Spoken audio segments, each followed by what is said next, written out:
Hello, everybody. We've got a lot to talk about. Let's get started.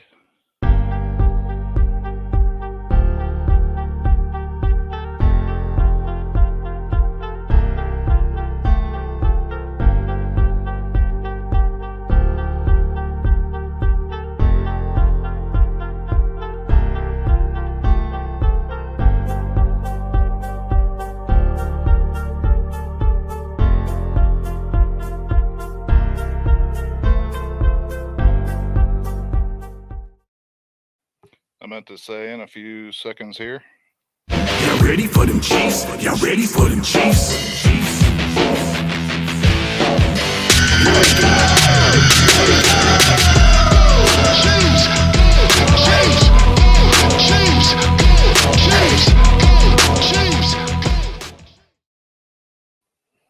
How is everybody tonight? Let's get back over to the comments. Dan, it's good to see you, man. I have been putting your stuff on. How's it going tonight?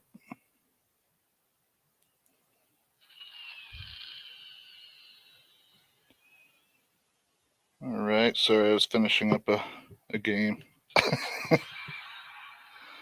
We won 20-0. All right. There's Steve. How's it going, bud? And I've been dealing with audio stuff, so fun. Hopefully.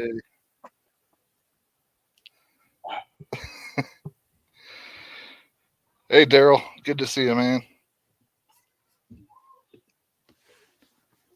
What'd you think of that game, Daryl? And while we're waiting for his comment, what did you think?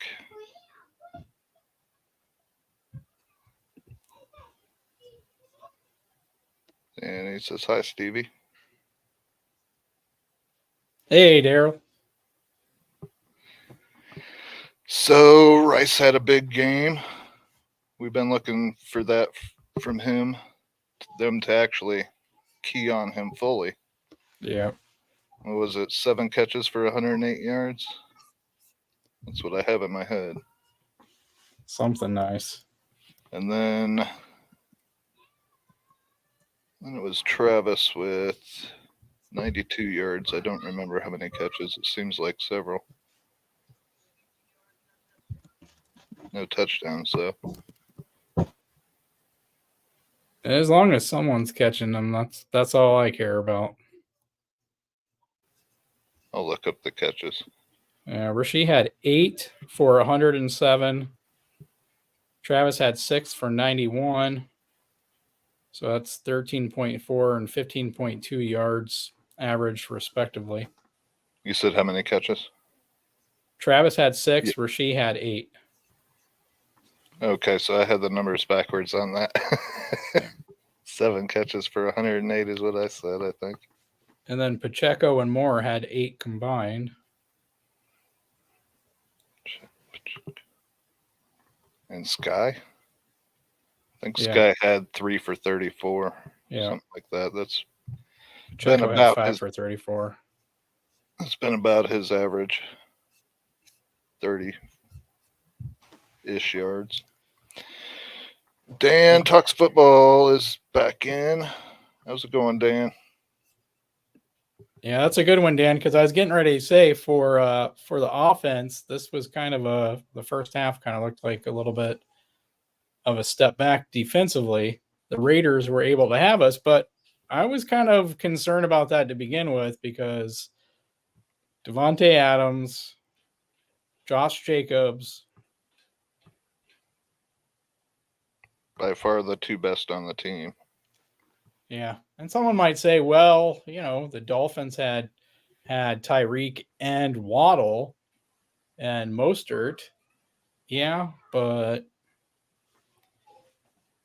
I don't know. It's different, but you have to give Jacoby Myers and the rest of those guys credit too, because they were taking away Devontae and Myers was winning his matchups and making some very nice catches. Aiden O'Connell was making some good throws. Way better catches than he usually makes. So I actually like Jacoby Myers. He was someone that I wanted Brett Veach to go after this offseason. I wanted McLaurin. Well, he's not a free agent, so No, but they were trading away everybody. 2 pass rushers. What what the heck is that? yeah, I don't know. They got what, a third or did and a fourth? That was kind of Something like that. kind of a confusing one for me that Hey Hannah. they traded both of them. Yeah. It's like pick one. So I was thinking, yeah, we might have been able to go after McLaurin and get him for a second or something, which was worth it. He fits in our price range. At least this season, he was only like 1 point something million for this Yeah, season. but what's his contract? I think that's the big thing. I think it's the contract stuff. I don't think he's gotten one yet, other than the rookie deal. He's signed through 2025, and 2026 is a void year on there. So, yeah, I think that's the big thing is they already had him signed through 2025. So, And what are the numbers after this year? Well, I guess include this year. the numbers, his cap hit for next year is 24 million. 2025 is 25 million. And those are with that void year in 2026. And he's already, that's crazy, man. I don't know if, I don't know about you, but this might make me feel a little old here. He's already 28. So 2025 is his age 30 season. Wow. Yeah, okay. I didn't realize that at all. Yeah, I didn't realize he was Still thinking he's that 24, 25. Right. But So, he hasn't had a quarterback like ever. yeah. I don't know who the Sam Howell guy is. I don't remember him. Yeah, so I think that's part of it though, because were both Chase Young and Montez Sweat both going to be free agents? I want to say yes, right? I would think. I think they were just like, you know what? We're not going to tag either guy and we might as well take something, I could be off on this, but I think Sweat is done with his rookie deal next year. Yeah, I can look it up, but and I know they declined Chase Young's 5th-year option, I want to say, for next year. So Which it seems like they were getting home, and now they're definitely not. Yeah. Maybe Chase Young was setting Sweat up. Okay, so 4 for 98. Sweat signed a long-term deal. Yeah. So he was drafted 2019. So this year he was on his 5th-year option this year, it looks like. First rounder, he was drafted in 2019. 5 years would put him 2023. So yeah, I think they were both set to be free agents, and I think Washington just said, we know we're not going to franchise either of them. I don't remember what they both got, but you don't. Chase was a 3rd round. I don't remember what Sweat was. Yeah, I could look it up, but my guess is they want to spend money in the offseason. And, a comp pick, 1, is a year from now. 2 is, it's predicated on what you do or don't do in free agency. You don't want those picks to cancel out because you made some signings. So if you're a team with cap space and, you're looking to be active in free agency next year, you're not necessarily looking for the comp pick because it's just going to cancel out or get canceled out by free agent signings you do. So, I mean, if that was part of, I think overall it was probably a smart strategy on their part. You're moving on from them. You don't want your comp pick's going to get canceled out. Get picks for this next season and not have to worry about those comp picks being a year later. I think overall it's just, but yeah, I think Young is going to cash out being on that 49ers team. Oh, absolutely. Great defensive line coach. And already a great defensive line. So yeah. He's going to benefit from the other guys setting him up, or he's going to be setting them up constantly. That's a defense I don't want to face. That line, at least. Yeah. I don't know much about their secondary, but linebackers and line are top notch. Yeah, but hey, it looks like Dan agrees with me here. But yeah, back to Dan's actual comment here, because the start to that game, it was not looking good, and time of possession after the first quarter was like 13 minutes 2 seconds for the Raiders and like a minute 58 for the Chiefs, if I recall correctly. It was ridiculous. Are you hearing the cat? A little bit. What was that? Can you hear the cat? Just a little bit. Okay. I can hear my kids louder than I can hear the cat. And I'm actually not hearing your kids at all. Okay, so Dan talks football, loved Howell coming out of UNC. That seems familiar now. It was a steal getting him top of the 5th round. I'm sure I had him on my board. I just don't really remember him. Yeah. O'Connell, I do remember. Sweat signed a long-term deal, he thought, 4 for $98. But he hasn't. Is that with the new team, I'm assuming? Yeah, the Bears. Bears? That's right. Both Sweat and Young were first rounders, yeah. Was Chase Young the first pick? Kind of seems like he might have been. Second? I don't. And that's been what, 4 years ago now? He was definitely top 5.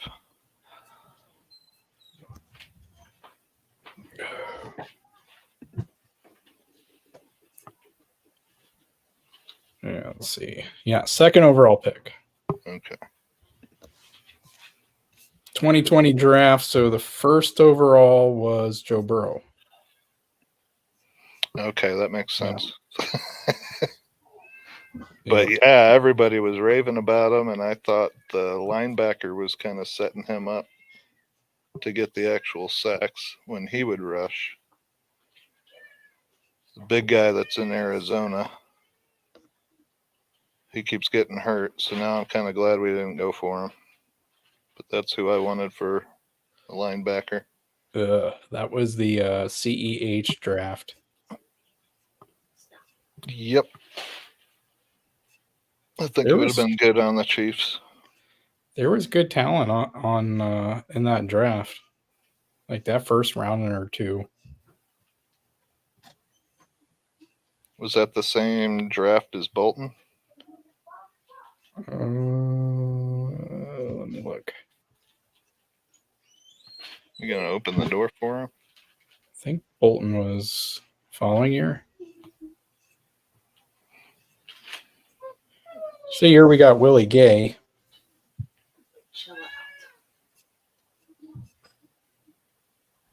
But yeah. Liz got her a hoodie, and she's putting it on him right now. I guess she's going to open the door for him. So that's what he's yelling about. He constantly wants the door open. You want to show him that hoodie? Okay.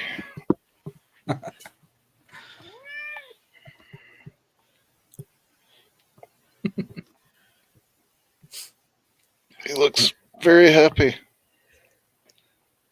Looks so thrilled. I don't I don't really care for animals getting dressed up. Are you Myself. guys matching?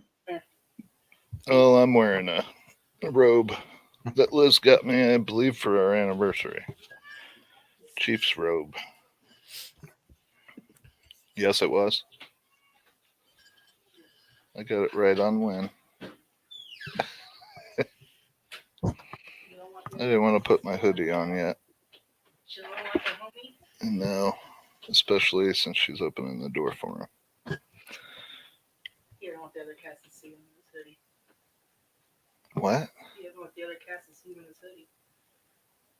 She says he doesn't want cats seeing him in his hoodie. He hasn't gone up to the door completely. All right. Hard to be tough when you're pampered. Well, that's all you. Anyway, Dan, to answer your question there, or I guess it really wasn't a question, but a talking point. You know, like I said, that it wasn't looking good to begin with, right? No, not at all. And you know, Snead was giving up a little bit.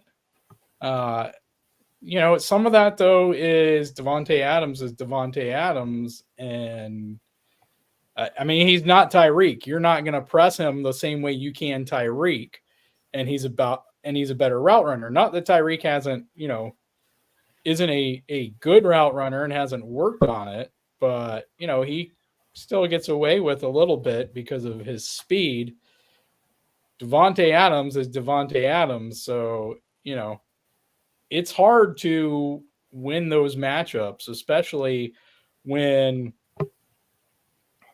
you do win those matchups, right? Which is the times that Aiden O'Connell was looking at Jacoby Myers and Hunter Renfrow, or when you're handing the ball off to Josh Jacobs, right? I mean, to me, this was a good challenge for the defense. It's not like in any way, you know, at least for the linebackers and secondary, this wasn't like a week off by any means whatsoever. I was worried about Josh Jacobs and I was worried about Devontae Adams.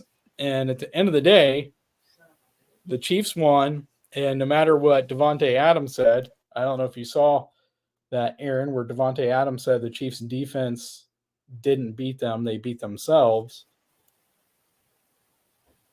But no, the Chiefs defense beat them. Absolutely, they did. Who was covering Jacoby Myers? And then was 22 on Renfro? Because he only made one catch. I would have thought he'd be killing us. Yeah, I think that I don't think any one person was on. Oh, Hey, Gooch. Hello. there he is. What's the bride guy doing? Trying not to pull my hair out and just fire everyone. Oh boy. That sounds like a fun night. Yeah, it'd be fun for me. Where's the party at? The problem is it's not relegated to one location. It would be like sweeping changes. It would almost be like, and I hate being blasphemous here, but it'd be like the great hand of God. I would just wipe across a whole company. And now, today you're here, tomorrow you're not. You know what I'm saying? It's just.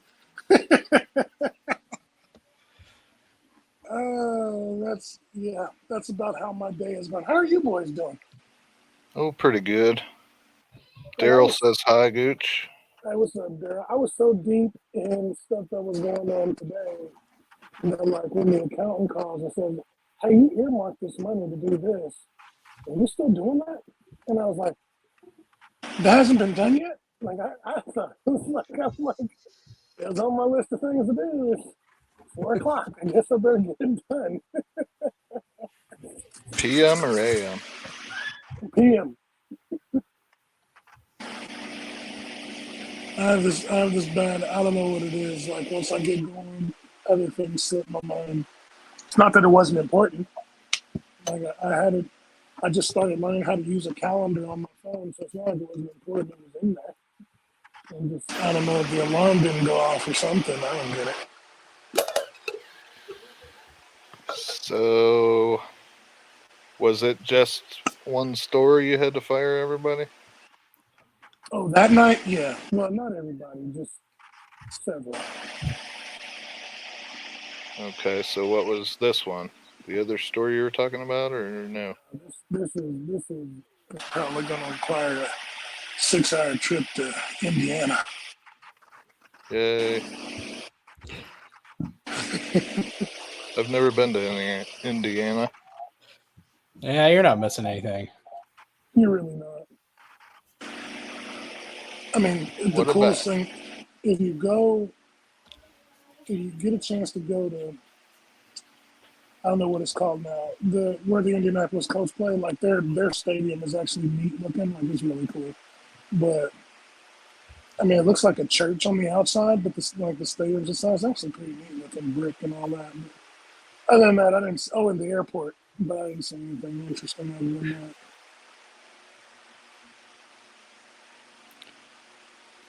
So Sorry, Gooch, I interrupt what you guys are talking about. My bad. I'm sorry.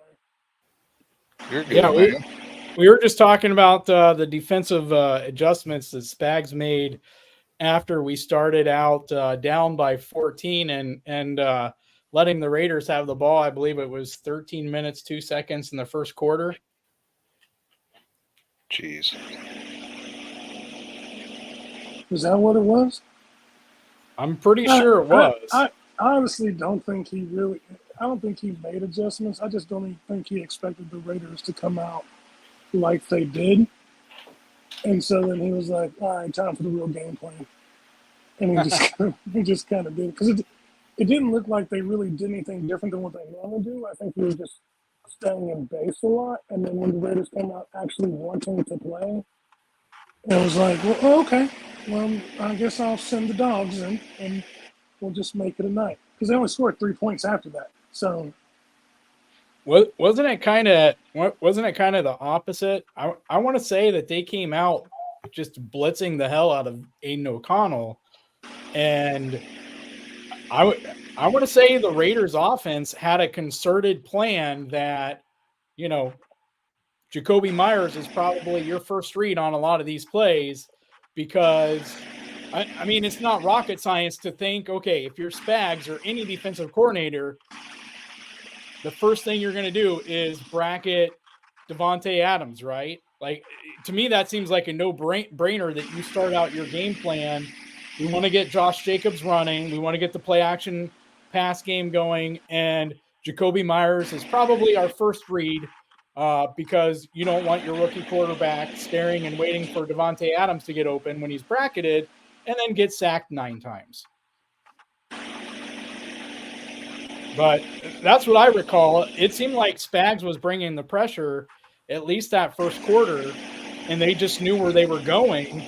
And so, you know, you had good windows. And if Dan is still in the chat, because I think we talked about this, is like, you're right. That is Spags' game plan, and especially so against a rookie, force him to make quick decisions. But I think they had a good offensive game plan to combat that. And at some point, when I was on Dan's live stream in the chat, I'm just said, Spags has got to start dropping 8 and doing some sim pressures instead, to confuse this kid because the blitzing wasn't working. They just knew where they wanted him to go, so the blitz never really had time to get home there in the first quarter or so. Did they switch any of the personnel around? Have you looked at the All-22 yet? No, I haven't. I downloaded it yesterday, but this week has been just chaotic at work because my boss is gone, and so her assistant is doing everything, and she does half the stuff. So we've all been doing everything she does. So I'm sure she's salaried. So we've been like all filling in, and then one of the guys has pneumonia now, so I'm doing my route and I'm subbing his route, and in addition to everything we have, and so it's just been kind of chaos at work, but nothing like Gooch where I need to destroy the whole earth. Hey, Hannah. No, we're not, Dan. And also, don't forget, Keys, you and all the Ralphing you had to do earlier today. I did laugh at that.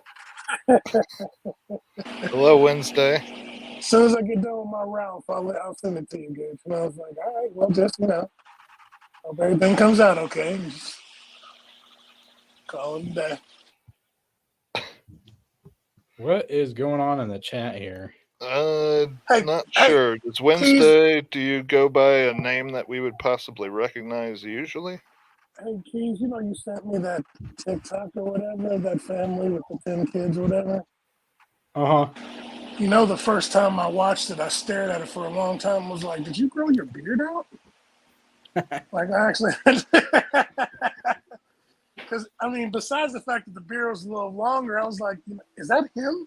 Like, I'm like trying to zoom in on it and stuff because I was like, this is kind of neat if it is. Domino's does it. Takes the brain cells, bro. Like, it just Thank you. sucks it out. Yeah, I might have to rewatch that video, but I seem to remember this lady probably a little bit bigger than my wife. Yeah, she's a little bit bigger than my wife. Is that the YouTube video I sent you guys? Not as cute as her either. I guarantee you that. Like, I went through some of that other videos. I'm not trying to diss anybody, but like, I was just like, oh, okay. Not Keys and Keys' wife. All right. And then I just kind of got off of it.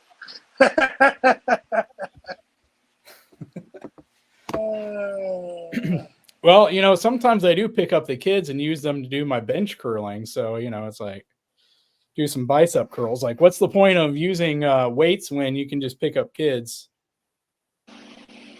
Yeah, because their heads only get heavier when you pick them up. You know what I'm saying? Like, you start out 10 pounds, it just gets heavier as you get older.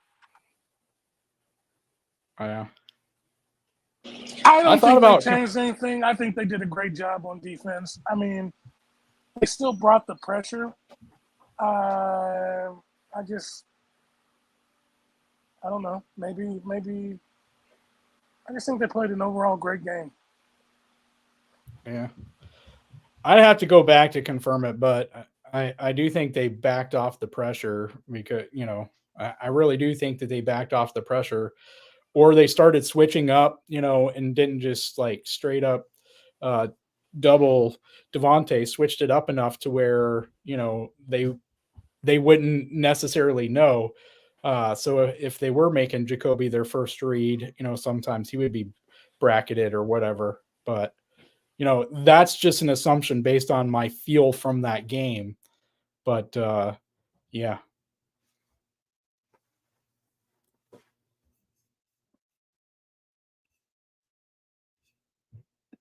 What did Dan say? Just a heads up, I'm driving around with Gooch. Gooch is wearing a pink Taylor Swift tank top. So we will be in and out tonight. Okay, that's nice, Gooch. Is this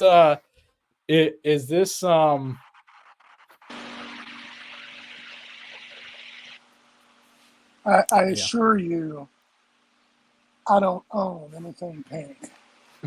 And there's nothing wrong with men wearing pink. You just won't find my black behind in it. You know what I'm saying? I can stand by real men wear pink. I'm good with that. If you're good with your sexuality and all that, I'm happy for you. I just won't wear pink because the way I grew up, pink wasn't the color that men in our family wore. I would say the same. Liz made me wear a pink tie a couple times, it seems like. One was a rehearsal. I actually look good in pink, but I don't own any pink stuff anymore, so. And then some stuff you put red in with the laundry and it turns all the white stuff pink. Oh boy, Gooch. That can happen. This is why I wear a lot of darks, so that doesn't happen. Well, Gooch, Alabama's smart. going to lose on Saturday. To who? Georgia. No, please. Georgia's not going to beat this Alabama team. I haven't seen Alabama at all. They're Dan 8. put money on it, so it's going to happen. Wait, he put money on who? On Bama. Oh, God. Take your bet back. He was 13-3 last week, I thought, though. That was on the NFL. That wasn't college. He's jinxing my team. Oh, that's right. He said he doesn't usually bet on college. Yeah, you know what he wouldn't bet on? He's not putting... Go ahead. Sorry. I wonder if that's because of the refs. I'm a little curious now, Dan. Go ahead. I was just going to say, I know that he's not going to put money on Iowa against Michigan next weekend, so I don't have to worry about that one. Dan's not a fool. Yeah, no offense to Iowa, but if you think you're going to go into Indianapolis against that Michigan team, I mean, you're better off than wishing Ohio State would have won. I think you have a better chance there, but this Michigan team is on a mission. And then, according to what I keep hearing, not just from Colin Cowherd, Harbaugh might end up in San Diego. Yeah, whatever. Yeah, listen, it's not a game I'm going to get emotionally invested in simply because we don't have an offense. But I will say this. Iowa has plenty of motivation too, Gooch, because if Brian Ferentz, if they were able to score 96 points Saturday, because of the clause in his contract, he could keep his job. So, I think it's 95, 96 points. The Staley? No, Brian Ferentz, the offensive coordinator for the Hawkeyes. Sorry, I got distracted. They won 10 games, though, so, I mean, So did Mizzou. Well, Iowa got screwed out of one of their losses. That guy is the running back from Mizzou is a story. Walk on to lead the nation in rushing. That's just not bad. Hey, I'm going to throw this one out. If Tommy Townsend leaves as a free agent, go ahead and check out Iowa's punter. His name is Torrey Taylor. Check him out. I think you'll like him. I'll have to check him out. Torrey Taylor. We'll just end up signing his brother again. You're going to piss Holly off, though. Wait, isn't his brother on our practice squad? He went somewhere. He might. Let's see. I don't think he's on ours. The brother of the Iowa guy? No, Tommy Townsend. Oh. Johnny Townsend. Yeah, I think he was for a minute. Let's see. Nope. He is. I don't think anyone signed him in the NFL. Is he a punter also? Yeah. Yes. Yeah. It's funny how that works. Wikipedia has him as XFL. So, yeah. Orlando Guardians. He hasn't been in the NFL since 2021. After 2021, he was with the Ravens, Titans, Texans, Chiefs, and Titans again. Was that a year we won the Super Bowl? Did he get a ring for that? That'd have been awesome. Oh, he's actually born in Kansas. That's interesting. Leoti, Kansas. Yeah, Leoti. I think that's how you say it. I don't know.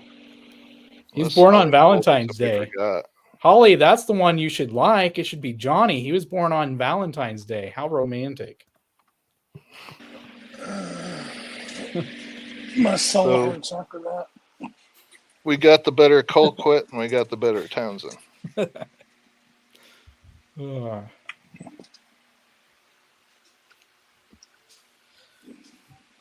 Well, overall, so we talked about the defense. How are you guys feeling about the offense?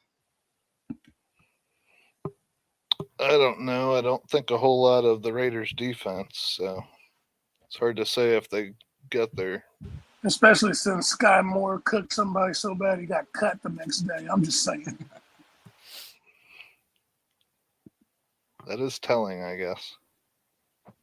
Wasn't just Sky Moore, but Sky Moore did the most on him, but he had a bunch of missed tackles. And the Raiders, who need to save money because they owe two coaches like $95 million, figured they could save 1.5 by cutting him before he got his bonus. It's a shame, Marcus, that if you just couldn't play ball and do right, you'd still be on the Chiefs and probably win a couple of Super Bowl rings. Could you imagine Marcus Peters' talent with Snead and McDuffie? His talent, not his attitude.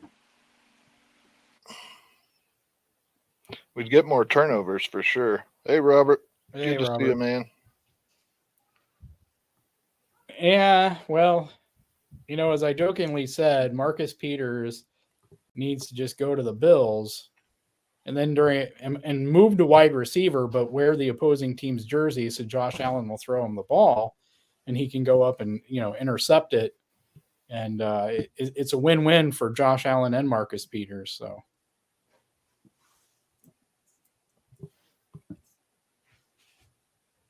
Did we all forget as Chiefs fans that part of the reason we got rid of him was because he made business decisions with his tackling? That was some. I mean, where are you going to play him? Like, you going to move him to safety and just let him go out there and ball hawk and not tackle? Hell yeah. Well, I don't know about the not tackle. Because a lot of times our safeties end up being the top tacklers. Not so much with Bolton on the field, and Gay's really stepped up. I think you got to be.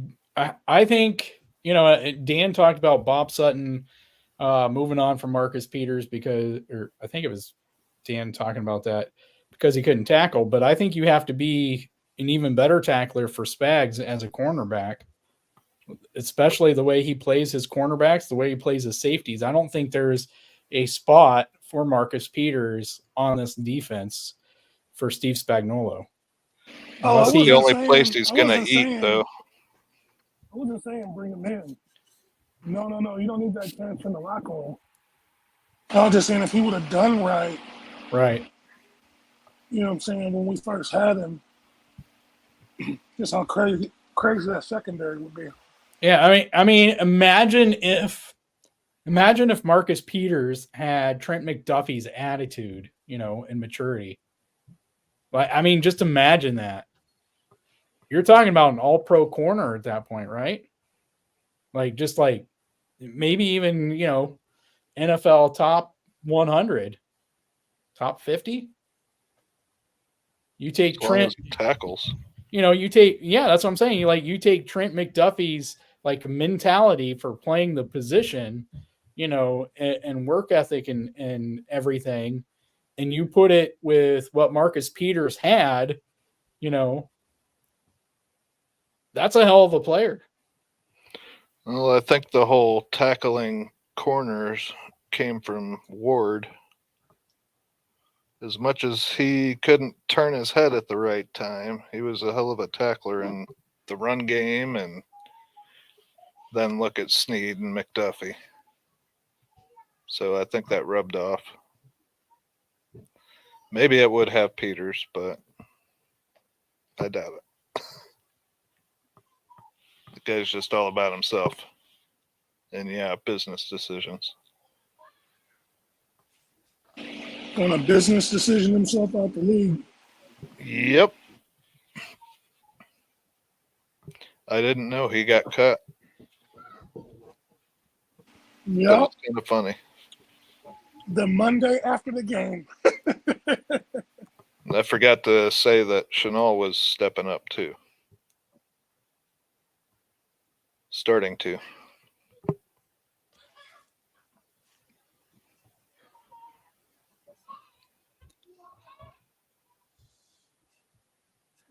Well, it'll be interesting to see what team out there will take a shot at Peters. Steelers? Maybe. I could see it. I thought the Raiders was a perfect team for him He wouldn't based fit off in mentality. He wouldn't fit in Tomlin's culture. That's probably true. You would need someone like that for him, though. I mean, look at the cultures he's already filled in, though, Gooch. Yeah, Right? I mean, Andy he would Reid, need Sean he would McVay, need John Harbaugh. he would need somebody like that. The problem is that all those other coaches are more. You could consider Tomlin a coach, but he's a stricter coach than the rest of them. Like there's a line with the Steelers that you don't walk across. He's not going to go there because Tomlin's not going to put up with his BS no matter how talented he thinks he still is. Tomlin be like, okay. I mean, you see what he did. Chase Claypool is a talented wide receiver. Tomlin got rid of him. You become a head case, you're gone. Juju, Antonio Brown, Le'Veon Bell. The one constant still there, Mike Tomlin, who's never had a losing season. And, in my opinion, is coach of the year. They're doing pretty well, especially compared to last year. I mean, the dude he only needs to win 2 out of the last 6 to have a 17th or 18th year without a losing record. Like, that's crazy. Yes, playoffs and no Super Bowls or this, that, and the other, but there's something to be said about you've coached this long, changing players, changing coaches, all of that, and you still manage to be better than 500 every year. Pickett as the quarterback now. But yeah, San Francisco could use a weak spot and have Peters. They might even be able to whip him into shape. I think Keys wants us to get back to the Chiefs. I'm sorry, Keys. I get No, us you're off on okay. I was just gonna say, Aaron, I don't think he's from the West Coast, and I don't think he can thrive being back, in kind of that home like territory. You know what I mean? Like I think he has to stay away from that home area. Like as an NFL player, you need friends and family who will be honest with you. Right? And you got to be willing to put up with them, being honest with you and being straight with you. Just like, and it's not just NFL players, it's anything in life. You have to have people who will be honest with you, and tell you the truth, whether it's, hey, stop making business decisions, or, hey, if you stay with this team, you're going to get a couple more rings, or, hey, don't go on American Idol. You can't sing. Whatever it is, you got to have someone in your life who tells you the truth. And that's why I'm not on American Idol, boys, because this is what Keys and Aaron tell me on a daily basis. I didn't even know that was still around. I assume it is. I think they call it the voicemail or something. No, that's a completely different show. We actually watched the first couple seasons of that. I'm gonna check, see here. I'm pretty sure American Idol. Yeah, American Idol's still going. Okay. Tell you what, fans, you come for the commentary, stay around, you learn a lot of stuff. We're on American Idol now. You're learning with us. Right. This is a truly interactive program that we have going on here. And yeah, if you have any questions, Robert, Daryl, Hannah, Wednesday, if you're still around, Hi, Hannah. about the Chiefs or football in general, we can learn from Dan as well.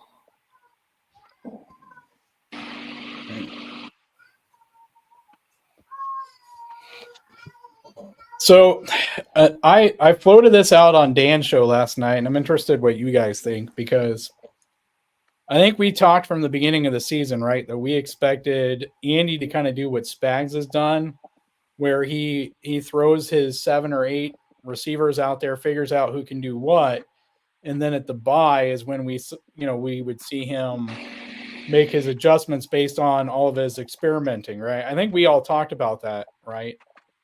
Was that kind of the expectation? Sounds about Yes, for right. me. Yeah, and so for me, and I'm sure it was a little bit for you guys, when we came off the bye and we played the Eagles and we didn't see any of that, it was kind of like, what the hell, Andy? But I told Dan this last night because I moved the Chiefs back up into the top two teams in the NFL, and it might be a little premature, but if the Chiefs offense that we saw last night is their offense moving forward, I don't think that's premature to put them as one of the top two teams in the NFL. And what I told Dan is the reason that I'm a huge show me guy. You guys know I'm a big show me guy. I got to see it, and I got to see it again. I got to see it again. It took me 2 years to forgive Andy for that Super Bowl 55 game plan against the Bucks. So you guys know I'm a big show me guy. But what I told Dan is the reason that I feel like this is the offense moving forward is it felt a lot like last year when Spags kept stubbornly putting Sorensen back there, right? And it just felt like Spags was just trying to make it to the bye, and every week the national media started to really like attack him for not playing Thornhill and keeping Sorensen out there, and Sorensen getting in positions that he should have never been in, and he was getting burnt deep and getting burnt deep. And Spags couldn't actually make it to the bye week, and he had to go like 2 weeks before the bye week or 3 weeks before the bye week and make the move that he should have done earlier in the season, but he probably had his own reasons for not doing it, right? And so Well, for and me, Andy's a big BYU guy, so I mean, yeah, there's that, but it always felt like it was going to come at some point, but that Spags was just trying to, stick with it until the bye week and then make that switch at bye week. And so, that's kind of what we expected with the offense was we were going to see Andy tinker and experiment and figure out what he had and what he could do, what he couldn't do, who could do what they couldn't do, and they would work on it during the bye week. We'd come out against the Eagles and we would see the offense that we saw against the Raiders. But for me, it felt like it was kind of like that whole Sorensen Thornhill issue with Spags last year. We came out against the Eagles and we didn't see that. And to me, it kind of felt like Andy's like, okay, we're sitting here at 7-2. We're good. I'm not going to make the changes. Like he has the changes in the back of his head, that they could do to simplify things.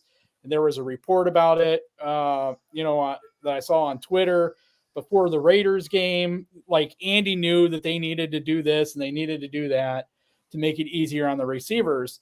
But it felt like he knew that, but he wasn't going to pull the trigger on it until they got to a point where he felt like they couldn't risk losing again, which is what happens when you're 7-3 and all of a sudden you're not the number one seed now. The Ravens are, and so that's kind of what it felt like to me, and that's what I told Dan.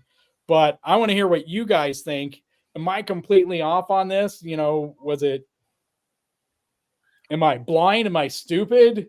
In this opinion, or did Andy kind of say, hey, I don't have to make this. I don't have to make these changes. I know what changes need to be made, but I'm not going to make them yet because, hey, what the hell? We've only lost 2 games anyway. So, I'll keep experimenting and we'll keep going this way because we'll be better off, until we absolutely can't. Yeah. That's kind of Yeah, my theory. it makes sense. Makes complete sense. Well, it can be debunked when we play the Packers if the offense looks bad again, but Right. what do you think, Gooch? It's a little too soon to tell yet. I'm going to hold my judgment until after this game on anything regarding the offense. And personnel.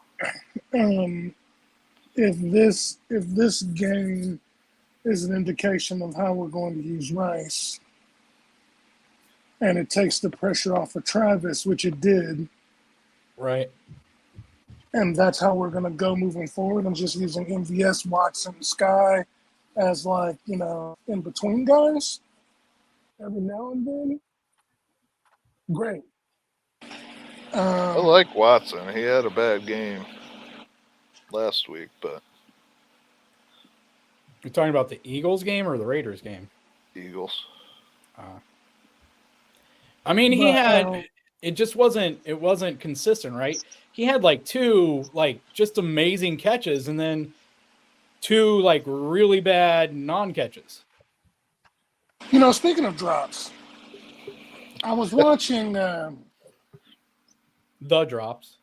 Might have been Dan Orlovsky, and he was saying something about Rashee Rice and his drops and how he doesn't really drop the ball when Pat gets it to him and he's moving. Most of his drops happen when he's waiting on the ball because he wants to turn upfield and go. So I went back and looked, and if I'll be dadgum if damn near every pass that he dropped was because he was like waiting. But if he like got it while he was moving, he was just moving. So I think if Andy's going to utilize him like that, I wouldn't put him in the screens, even though you want him to get downhill. Those short crossers, maybe get him running across the formation and then give him the ball. I think That's what I would do. Robinson was about the same. Robinson 'Cause- didn't know which way he was supposed to go after he caught the ball. That either. Yeah. But I guess Baltimore figured it out and only threw him the ball when he was moving forward. So he couldn't do that. That's Run what I always backwards. said though. You have to throw it to make him dive so he can't run backwards. That would work too. It But seems. in that, I'm going to hold my judgment till after the Packers game. I mean, that's fair enough. Like I said, I'm the show me guy. And I was kind of hesitant. I'm like, should I wait until after the Packers game? But that was my theory, and so I threw it out there. And I'm putting my chips in the middle to put my money where my mouth is as far as my rankings were concerned. Because if we see the offense take a few steps back again, then it's kind of going to be a little disheartening. At least for me. I would don't like think to we see would. MVS less. I don't think we're going to see a step back simply because the Chiefs can really only lose one more game. Because they'll have the 1 seed by the end of the year. If they lose one game, Baltimore has to win the rest. Like Baltimore has to go undefeated the rest of the season. And if them and Kansas City tie, Kansas City has the tiebreakers all over, and they're the number 1 seed. So I don't think you're going to see a regression in offense because Andy knows what he's doing. I say this, and I wouldn't say Andy knows what he's doing. Andy knows what's at stake. And by the way, the Ravens might be playing what end up being all playoff teams the rest of their schedule. I mean, it's kind of iffy what happens with the Rams, but if you look at the other teams that are kind of in that 6 or 7 spot, including Seattle, and you look at the different schedules, I think the Rams have a clearer path to being a playoff team, to getting one of those wild card spots. And if they do, the Ravens are playing 5 playoff teams their last 5 games. They're playing the Rams, they're playing at the Jaguars, they're playing at the 49ers, they're playing home against the Dolphins, and they're playing home against the Steelers. Like, if they go undefeated, they are going to earn that 1 seed. It's not given to them. Yeah, I don't think they go undefeated. I don't think they do either. I think there's at least 2 losses in there. Maybe, they could go, I think realistically, they could go anywhere from 1 to 4, 4 to 1. I think 1 to 4 wins is kind of the realistic range there. Maybe 3 is the most realistic. I'll be right back, Phyllis. We're all back. I like that.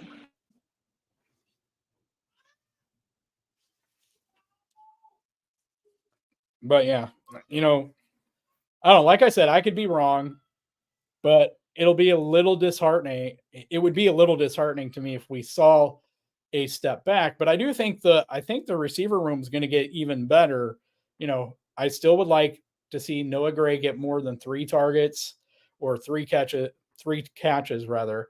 I think when Richie James is integrated back in this offense, I still feel confident about what he can do. He can catch the ball, and he knows, I think, enough of the offense and some of those more nuanced things simply from being with Dable and Kafka last year. Did you also notice that they used more of those two tight end motions again?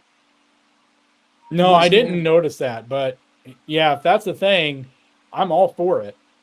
Yeah, they were using it. They were using it in the Raiders game too, and I thought that's and throwing to Gray out of it. That's what was catching me. I was like, oh, I mean, if they're going to start utilizing that, and Rice is going to start catching the ball consistently, I mean, if they're finding a rhythm at the right time.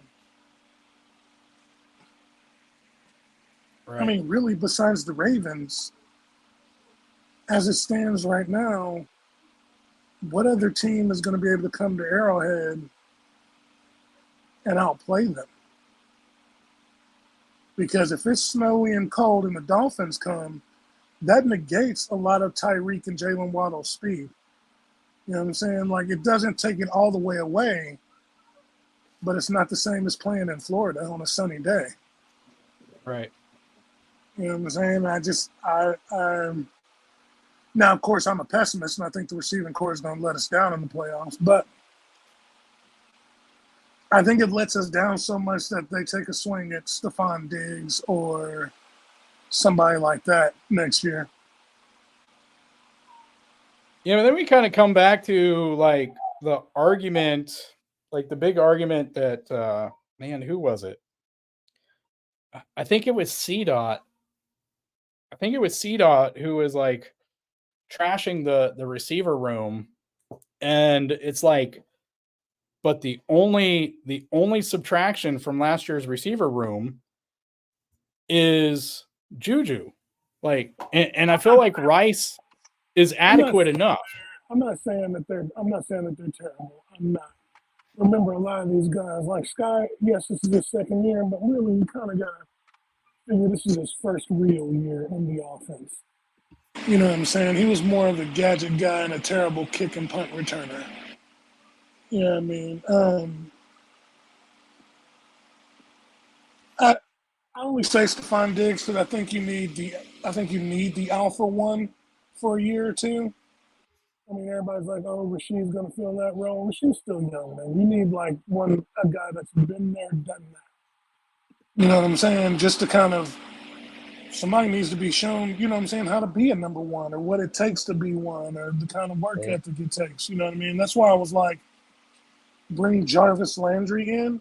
Yes, okay, Jarvis Landry is older, but you know what he's always had? Really great hands, and he's always been the lead dog in the receiver room. Like, it's always been Jarvis Landry, and when he went to the Browns, it was Jarvis Landry and OBJ. It wasn't OBJ and, you know what I'm saying? Like, and he runs the kind of routes that Rice runs.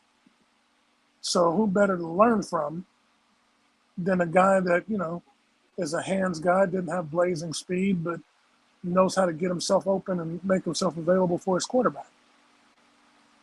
I think these receivers could be good. I think they need more time. And I think us trashing them doesn't help. You know what I'm saying? Because, again, outside of MVS, everybody's kind of really learning it. You know what I mean? And I think they need a legitimate wide receiver coach. Absolutely. They need a legitimate wide receiver coach.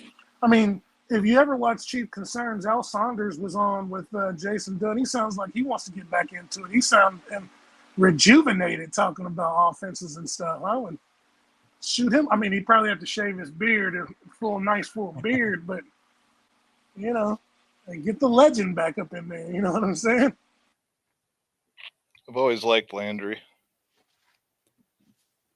So I think it was Nick Wright threw this up on the show talking about how, right, everyone thought that the Chiefs were going to be playing their gauntlet the second half of the season, but it turned out they were playing their gauntlet the first half of the season. And, again, if what we saw from the receivers, if Andy and the offense is finally turning that page, even if it was kind of some willful stunting on Andy's part, to experiment and whatever, what we're seeing here is the toughest schedule played by the opponent's win percentage this year so far. And number 2 is the Chiefs. They have played the second toughest schedule this season after the Steelers. And last year we had the toughest. I don't know if it ended up being the toughest, but it was projected to be the toughest before the season, wasn't it? Yeah. So, I'm just throwing that out there.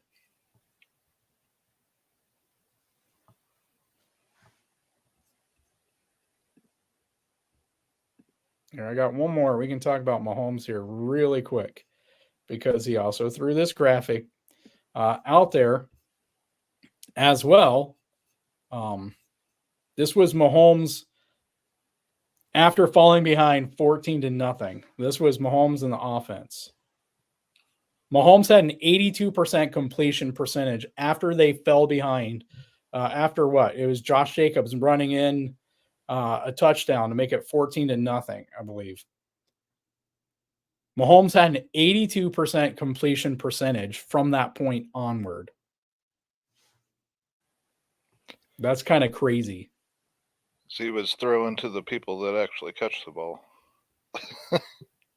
Yeah, among other things, like, I don't think it was necessarily that guys weren't, because guys that we would say don't normally catch the ball were still catching the ball, right? I believe so. Yeah, it was Rice. Yeah, it was Travis. And they were looking at Rice enough to take away some of that, some of the double and triple teams of Travis. As you and Gooch said, Sky had 3 catches. Noah Gray had 3 catches. Watson had 1. MVS had 1. I don't know about the snaps though. I haven't looked at the snaps for that game. I think the MVS one was when we weren't doing too well. And then we had a pretty big return out of Richie James. Pretty good. Yeah, let me see.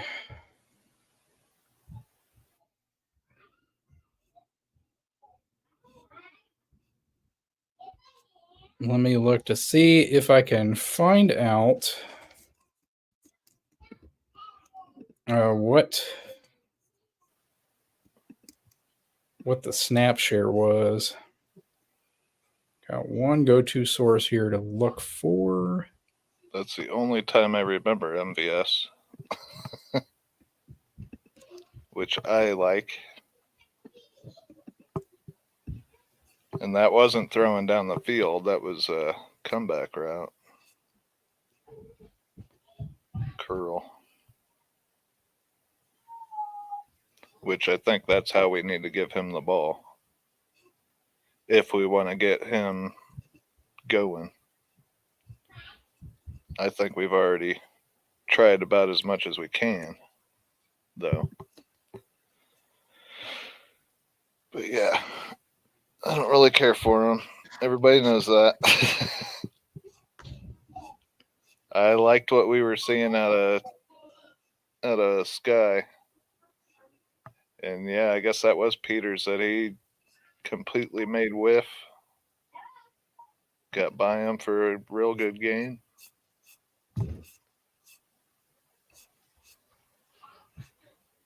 Who else did Peters screw up on?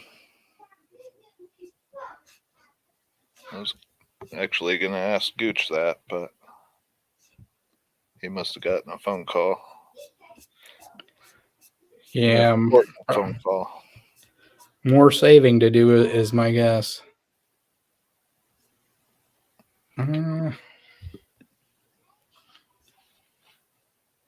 right.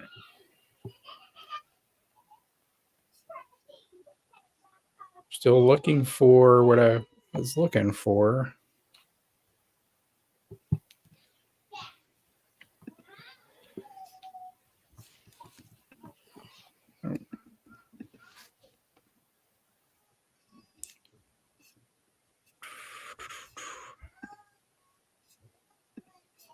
Yeah, I was trying to find the snaps for the wide receivers here for the game.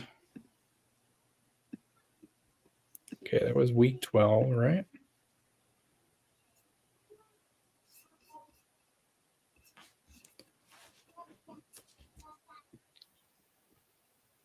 Okay, let's see. I think I can do this.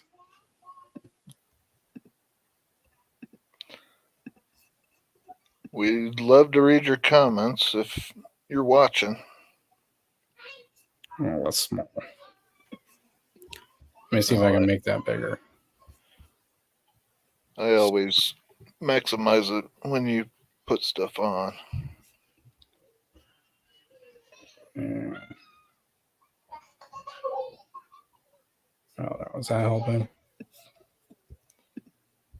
Snaps week 12. Can you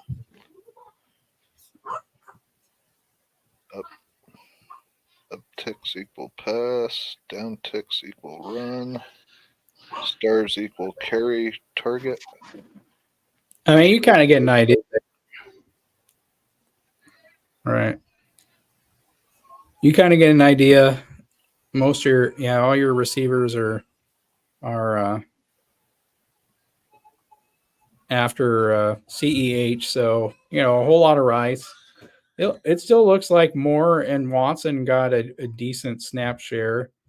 Even MVS, it doesn't really look like any of them really lost a bunch of snaps on here. So, yeah.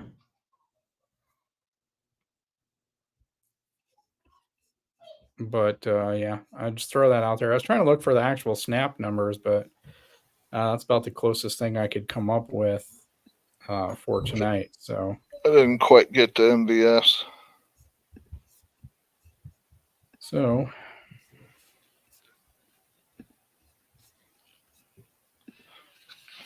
But it seemed like he was on less snaps. I could be wrong on that. Well, and again, the stuff I was looking for I couldn't find, but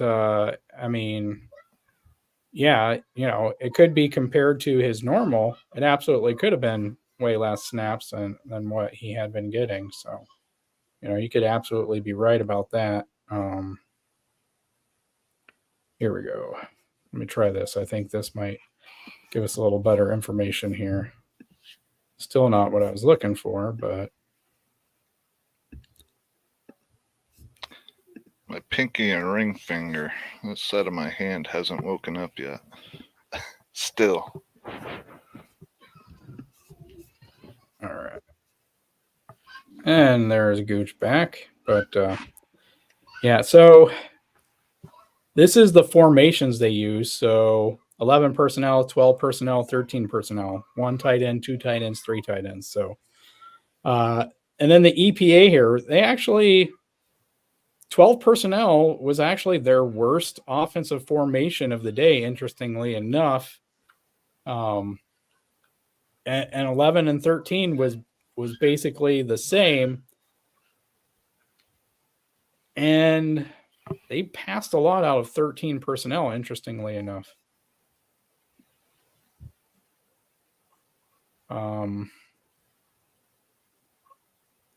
See, it gives us their percentage there. So Rice was in 26 snaps and 11 personnel, 13 and 12 and 1 and 13. Watson 28, 5 and 1. Moore 28, 6. So there's your total over on the right side is the total amount of snaps. So MVS was in 32, Moore was in 34, Watson was in 34, Rice was in 40, which was 69%, which is still below starter percentage, right? I think like 85% or so is like what you want 85% snaps out of your starter, and Rice was still 69%. We still saw Watson out there 59% of the snaps, and the same with Moore, and even MVS at 55%. So, if anything, you would say Andy picked 4 receivers and kind of stuck with them, right? Probably at least one of them, maybe 2 of them, not guys that fans had in mind when they were saying, Andy, just pick a core 3 or 4. As Daryl said here, I think we need to find and use 3 receivers and not by committee here. Well, it kind of looks like that's what they did, right? Based on these percentages. The next guy on there is Richie James, and he had 12%. That was 7 snaps, and they were all in 11 personnel. So I don't think any of us had more in mind for that, but we all said Rice and Watson. Yeah. So that is what it is. Do you happen to know what happened with Tony? Obviously, he didn't come with us, but hip injury. In practice? Apparently it was in the game and they were using him in practice, but he was a full participant all week. But then I guess after talking to Burkholder and stuff, Andy was worried that he wouldn't be able to take a hit on the hip. So he held him out. Okay. That guy's always hurt. I called him Sammy Watkins 2.0, but nobody was listening when I said it. We heard you. I'm just saying, I've been right about a lot of things these last few years, and I'm just not getting my credit. I'm not even worried about my credit. The channel isn't getting our credit because we called Pacheco last year and a few other things that we brought up and discussed before it became in vogue on a certain rogue channel. You know what I'm saying? I'm just saying.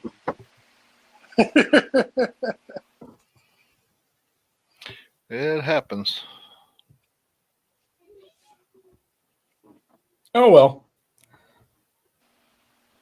I'm sorry, guys. I hate to talk about how right we are all the time, especially since Keys' head gets bigger with his ego. But this time, I just have to toot our own horn because nobody else is going to do it. Welcome to the Back Talk Bros. I'm Brian. Biggest ego in the room. First off, you don't hate talking about how right we are. And secondly, it's your head that gets bigger. I said it was the biggest ego in the room. I just said it. I wasn't going to deny it. And you're right. I like being right. What can I say? Who doesn't? I don't understand the lighting. Especially when I can throw it in Harms' face. Ain't that right, Harms? You were taking Keys' takes and my takes and using them as your own. We were nice enough not to call you out for it. And, well, I think that Keys actually did call you out for it in the chat once. But we're usually pretty nice not to do that. I'm just saying. Like, share, and subscribe. You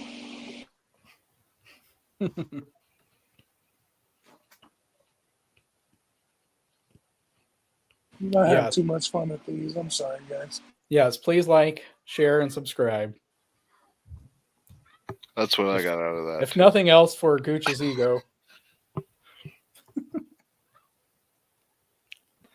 All right, what about share on all social media? Are we on all social media? Did I even say that right? Did that sound like English coming out of my mouth? Social media? I think you said share, which is pretty much what that's about. I just add to it. I know I'm on the Twitter. I was gonna say, Gooch, we're on all the so the Twitter. I think Keys made us a Snapface, Instagram, Instagram, right? No, we don't have a channel. Anything we should. We should have a channel Twitter, a channel Instagram, but we don't. I bet we could put some funny things on TikTok or something like that.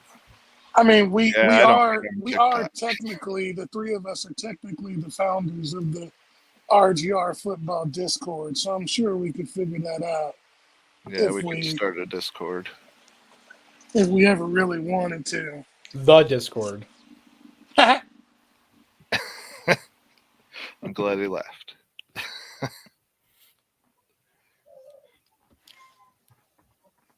So,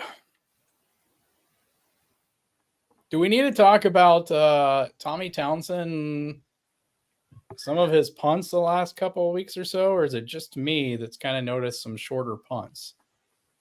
I noticed one went off the side of his foot, I'm guessing. Other than that, not exactly. There was one that was pretty short. Besides that, Yeah, I'm gonna look here. Let's see. So this season he has his long is 68, his average is 47.8. yeah, that's lower from last year.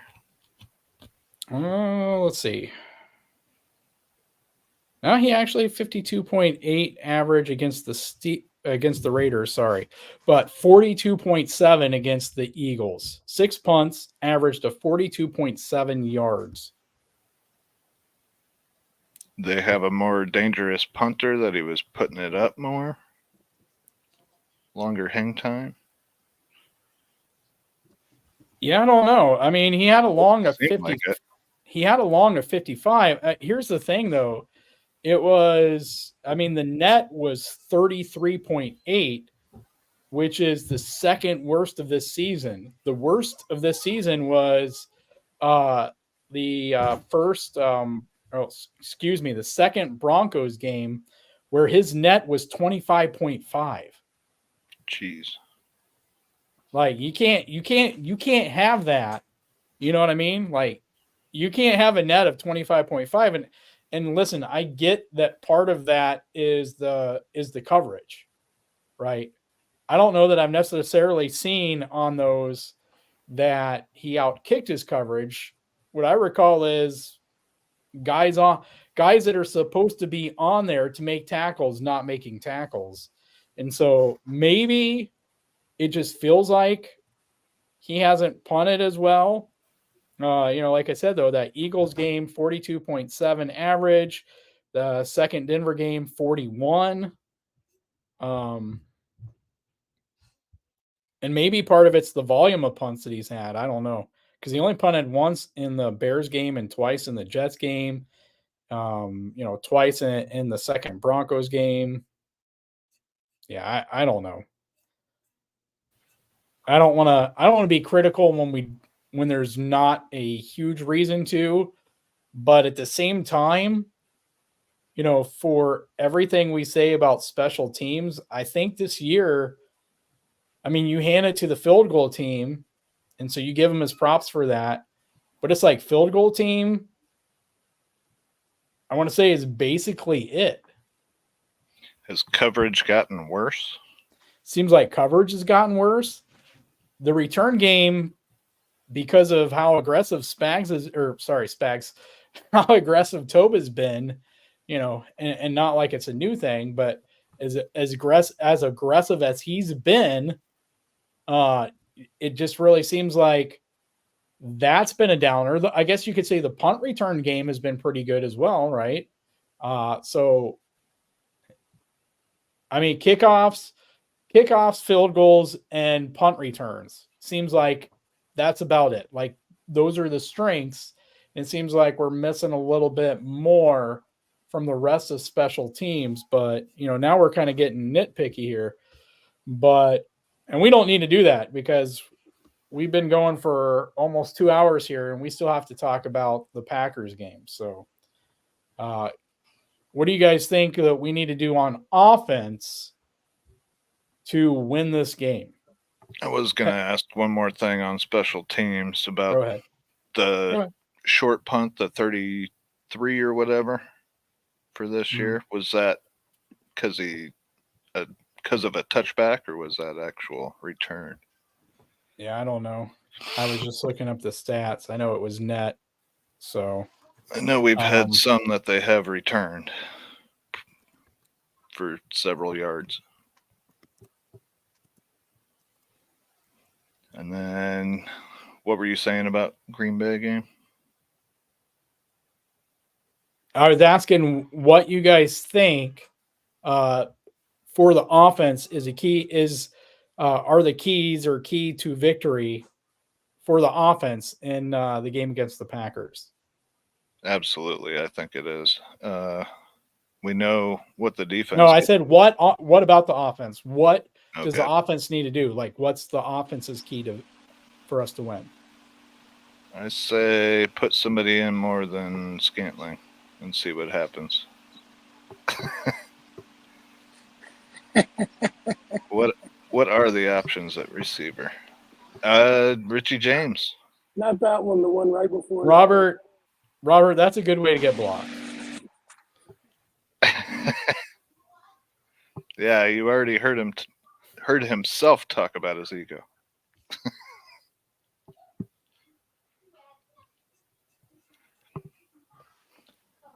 We are right about a lot. But So yeah. more and less MVS. And maybe more Tony instead of MVS whenever he's recovered, I guess. Yeah. Maybe try MVS as a returner. I'm a little scared he might muff it, but it's usually contested when he misses those. Sorry, I hurt my ankle. When he misses those catches. Yeah, so that would be an absolute no for a punt returner, but as a kick returner, yeah. Yeah, you don't normally have to worry about a guy being down there. No. I definitely like Tony as a returner, though. Don't know if Gooch is still with us or not. What am I thinking? McCall could take his place. McColl's on IR, right? They put he? him on IR, Well, right, for his hand injury or whatever. it's a hand now. Thought it was a hand injury. I was thinking it was hamstring or something. Let's see. What did he say? Sprained thumb. Sprained thumb. He had surgery on it, and he says he'll be back regular season. But so he was on IR. He's got to be off for 4 weeks. Seems kind of quick to do surgery on a sprain. Yeah. So that would be what, week 12, 13, 14, and 15. So he couldn't come back until week 16 at the earliest.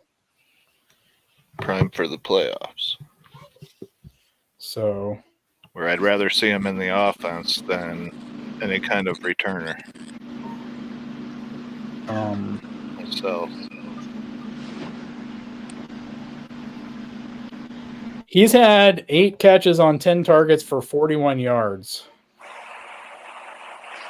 in 4 games. I had to get off for it, but I want to address this right here. See, Robert, here's the thing, man. They don't understand the level of greatness that comes with being me. And sometimes it takes outside forces to let them know. So I appreciate you, bro. Like, I appreciate you. You know what I'm saying? And you will always have a spot on this channel. Just knowing that that is 100% facts. Thank you. Okay. I got to smoke after that. Haters. You got to smoke after that. Gooch and Robert were smoking before it, so.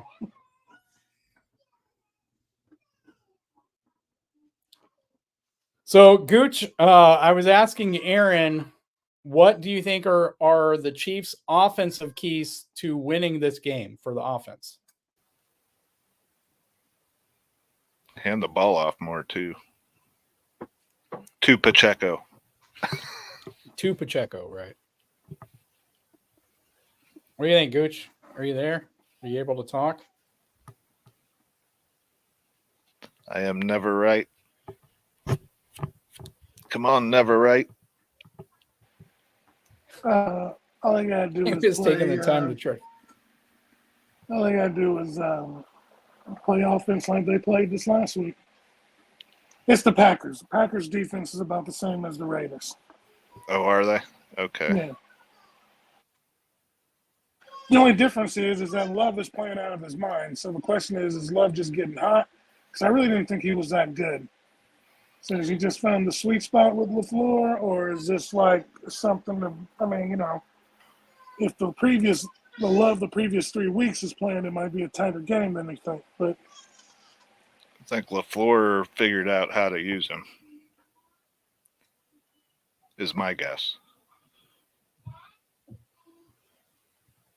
Maybe he was waiting to unleash him. Hey, have y'all seen that Aaron Rodgers is actually at practice now? I saw it a couple hours ago, I want to say. 11 weeks after Achilles surgery. Which Dolphin sex sounds undefeated. Dolphin sex. It's sex Dolphins, sounds right? And ayahuasca and wilderness retreats or whatever, right? Right. Huh? Some weird. He's a weird man. Yeah. Weird dude. What he doesn't tell you is that while he's putting on that front for TV, he's actually at home praying. To what?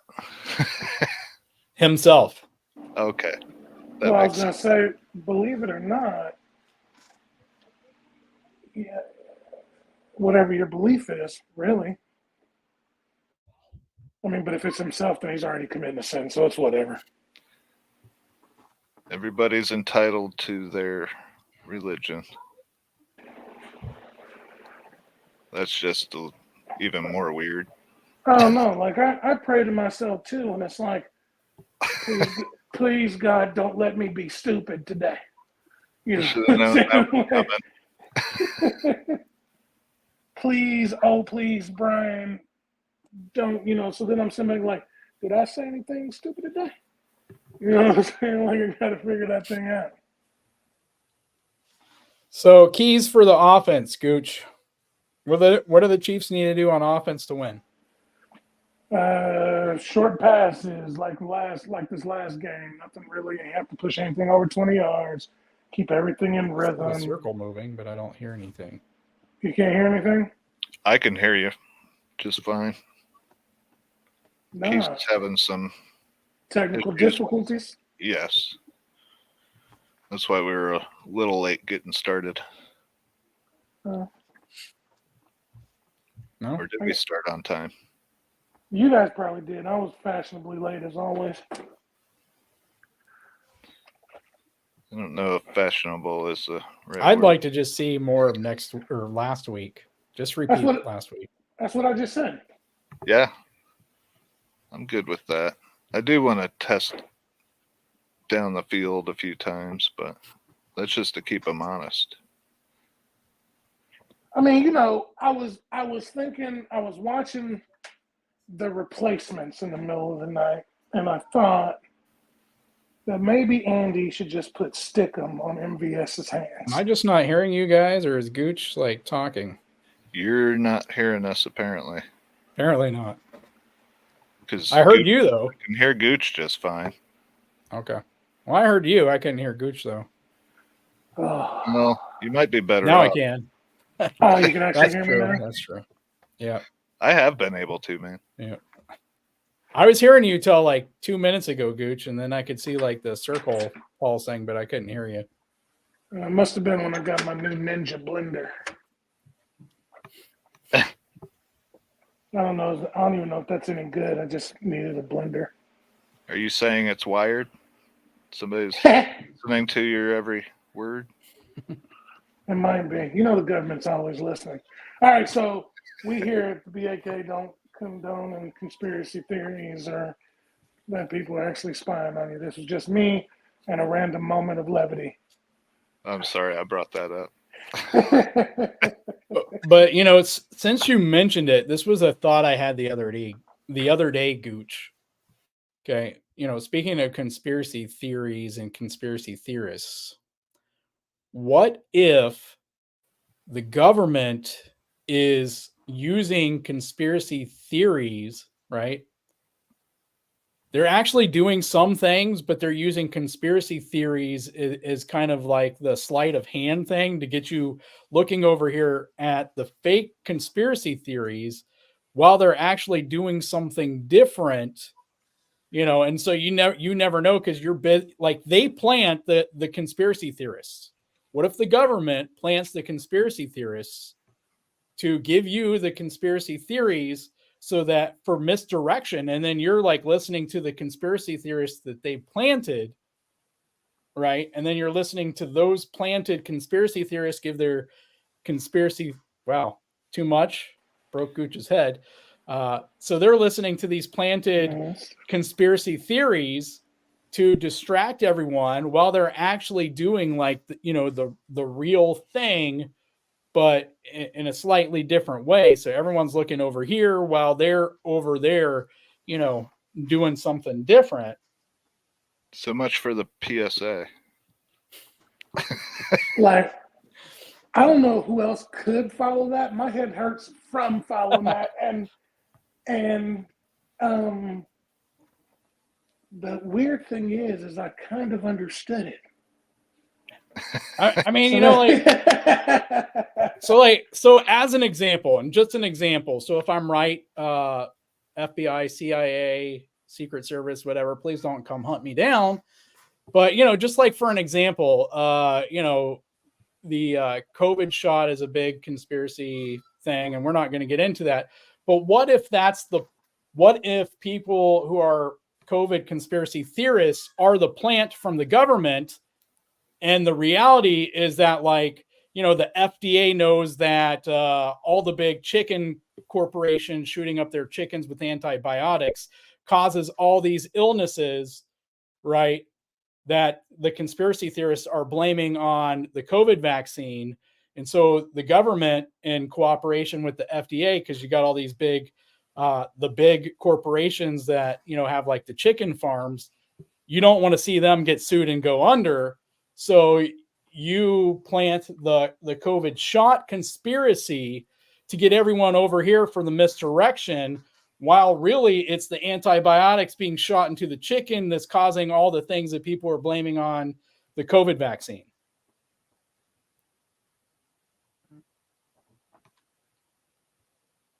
Okay. Okay, so I'm gonna jump in this real quick since we have completely veered off football.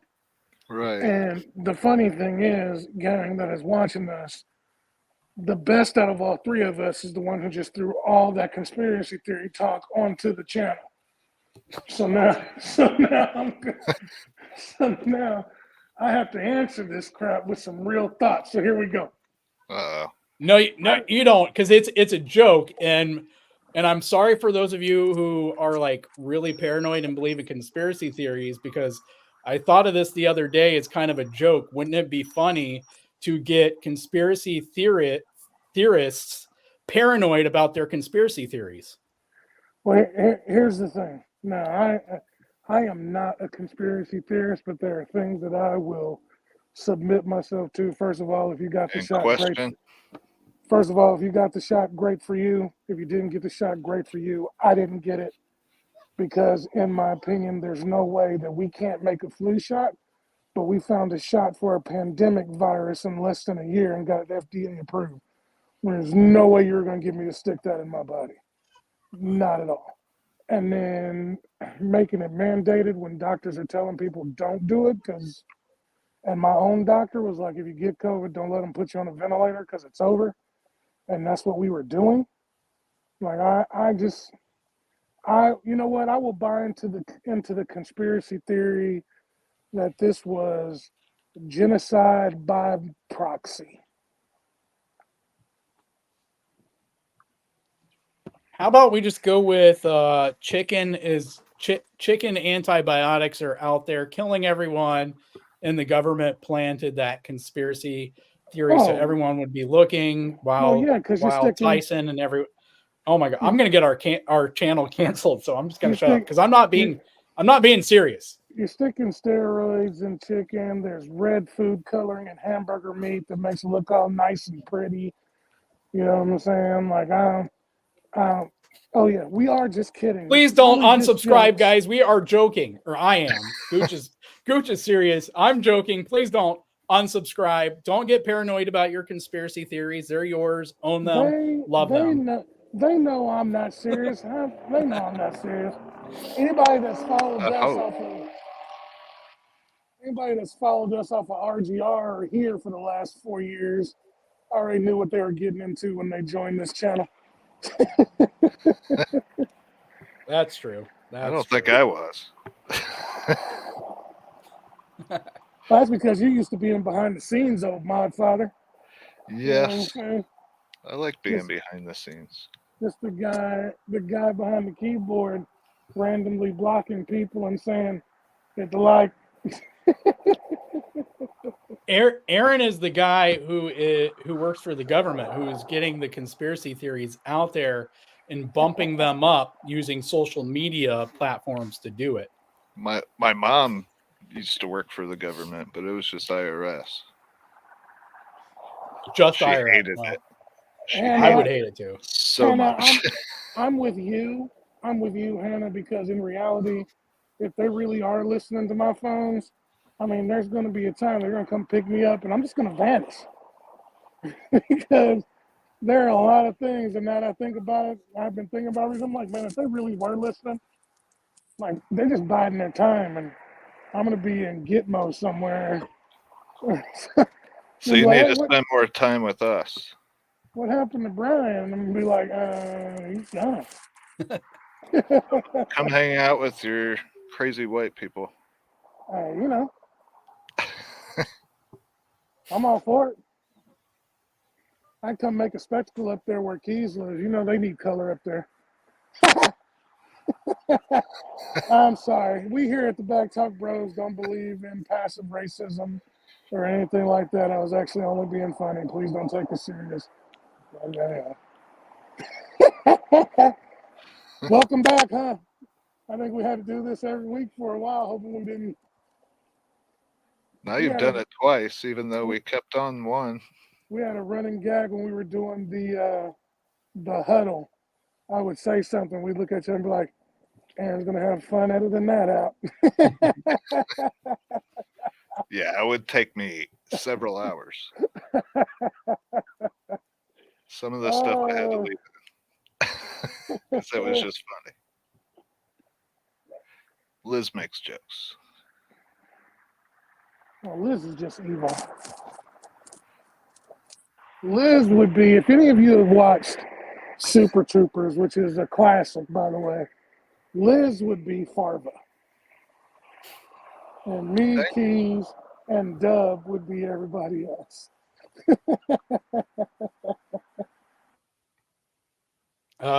Aaron would be Rabbit, right? Aaron would be Rabbit. Does that Don't sit make on my me lap right now. Does that make me Ramathorn? Or the Let's see. Chief? The chief was freaking hilarious. The Chief would have to really be funny. Keys. The Chief would have to be Keys. There's just no way around that. Randy Thornton was awesome too. Car Ramrod. Oh man, I'm giggling. I'm sorry. I let us way off the subject. I am so sorry. We're I never going to get back now, except for we're back, so we're always back. Right. I like that. Well, I figured I'd do some cardio, so I'm out talking to you guys, and now I'm doing my dadgum stupid cardio that I'm supposed to do every night. There you go. That's good. Trying to keep the blood pressure down, boys. Trying to keep the blood pressure down. Sounds like you're running between lanes of traffic on a highway. No, I'm just on a busy road. See, I have to do this cardio outside of work because sometimes when I'm in there and I really feel like hitting somebody in the face with a chair, How about running away? I have to, well, I'm not running nowhere. So, so I just figure that sometimes when I feel myself getting a little irritated, because I'm not a yeller or screamer or anything like that, so sometimes it's just best to take a little 30-minute walk. And since I have to do cardio every night, now is as good as time as any. We do condone people taking care of themselves, heart health and otherwise.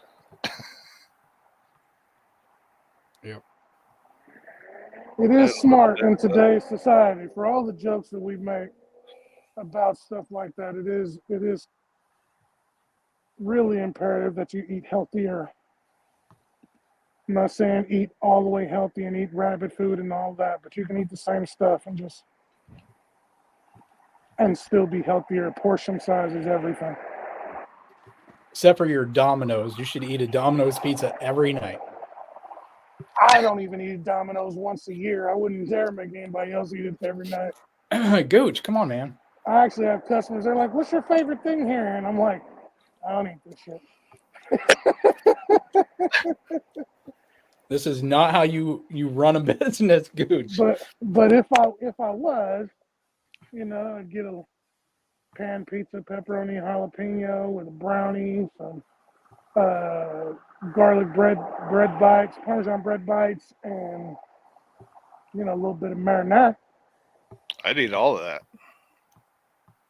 See, Robert, but here's the thing. The NFL is leaning into it, right?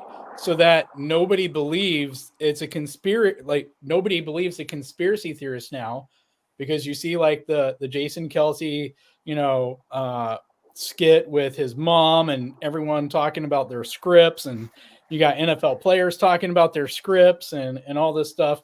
So they're making the joke and they're leaning into it as their sleight of hand to keep you away from it. I can play the part of a conspiracy theorist really well, guys. It is really kind of interesting how things play out, really. You would think it was scripted the way some things happen. But let me get that off. When you throw in those guys are making millions of dollars and none of them want to get paid to be embarrassed on national TV. At least I wouldn't. Like, I don't care how much you pay me.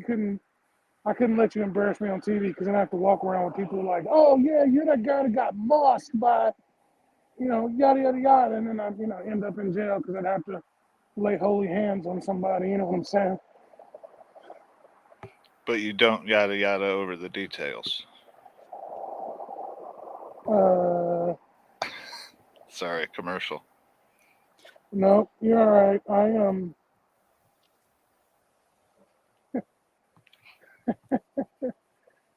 Now, Hannah, I told you those conversations are personal. All right.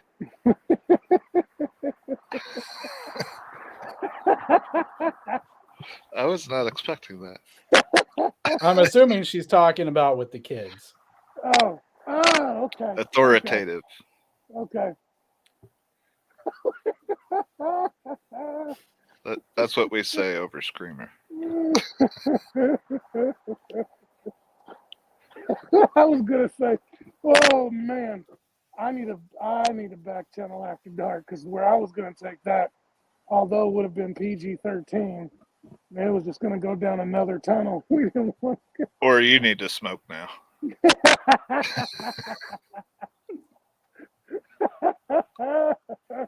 I was talking to Yana, just happened to look down and was like, "How you doing?"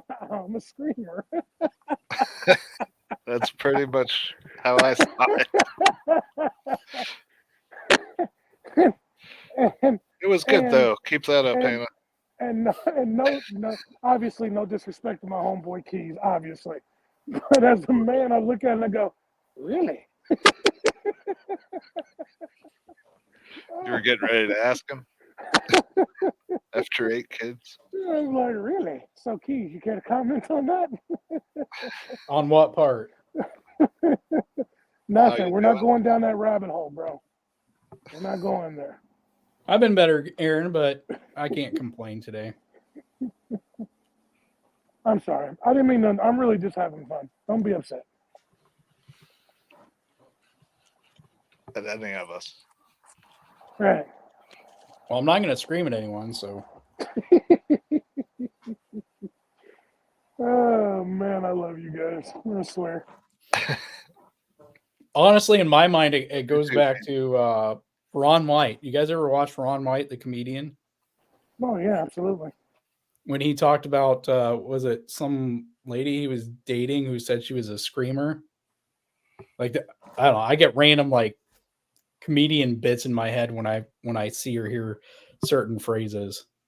Oh, I do that all the time, too. You know, it's like Dan, you know, every week if you watch his live stream, he'll be like, you got to catch the ball. And I told him, I'm like, I keep thinking of, you know, you seen Billy Madison, right? And the scene where the Right. teacher is at Miss Libby or whatever is reading the book about the dog that ran away or whatever. Is that when the kid, he's like, today? No, that's No, later on. and he's like, you got to go out. I don't know. You haven't memorized Aaron what he said. You gotta go out and find that fucking dog. Okay, Yeah, it's time for recess. Yeah, let's see. I'm pulling it up here. It says if your dog is lost, you It don't was look nap for an time. hour and then call it quits. You get off your Ass. out there and find That's okay. Yeah, I did. and find that dog. So whenever Dan's like, you gotta catch that ball, and I'm just like, I just keep thinking of Billy Madison. You got to go out there. That would have to, for me. Like there's just certain. I have like an ADHD brain, and Aaron says, "Yeah, who's surprised about that?" But so when I hear like certain phrases, like it just pulls my mind to like different movies and like comedy specials.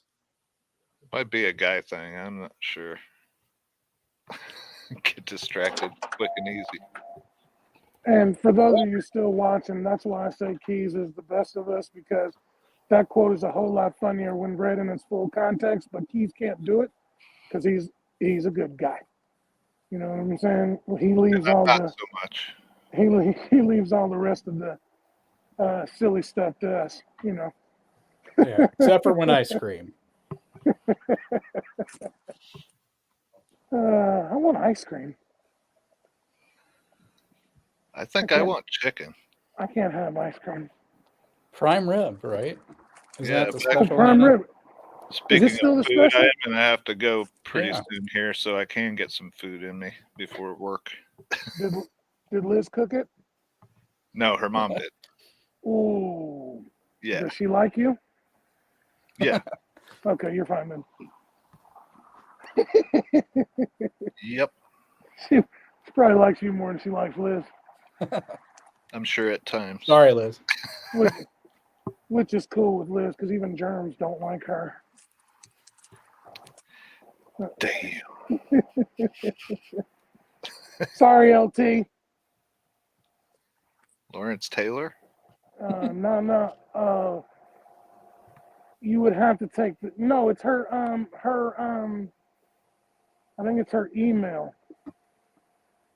Oh, gotcha. Yeah. Yeah. And I'm not. I'm as much as I give her crap, she's not killing me for saying that on a live recording. Yeah, she's not watching us. I tried to get to the mute button, but my computer decided to tell me it was low on battery at the same time. Sorry if you heard me cough. Or start to. No comment from Hannah. Go back to work. Is she talking to you or all of us? I don't know. No, I think that's Key saying go back to work. Oh, Yeah, I told her to go back to work, but I don't know what the no comment means. You don't have to comment. You don't have to comment, honey. I've already done my imagination and shared it with Keys, and we've all had fun on it. And we just moved on. go back to screaming at the kids. I hope you're doing well. Did she have to? Oh, she had to work. Yeah. I hope the Yeah. prime rib is selling well. I need to get up there. See you boys before Christmas time. That'd be a good idea. You gonna wear a Santa outfit and be Now Santa? see, Government might hunt you less. now see. 6 months ago, I might have been able to pull that off, but I have dropped 60 pounds. So I'd be more like a crackhead Santa now. Gotcha, Hannah. She doesn't scream at the kids. She's working.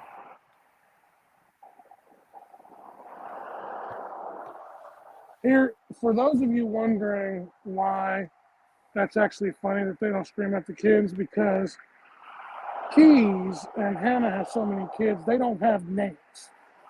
They are numbers. They are not Dr. Seuss characters. Ooh, that sounds like number 4. I think that's me that always calls them Go to- numbers, though. Go to bed, 4. What's your name again, honey? 7? You know your what's name. I heard that a lot. Oh, you know your name. Come here. remembering their order would be harder than remembering their names. Really? Yeah, because it's not. It would be a completely different way. I'd have to start thinking about it. My So grandma. then I had to be like, which one was first? Which one was second? Which one was third?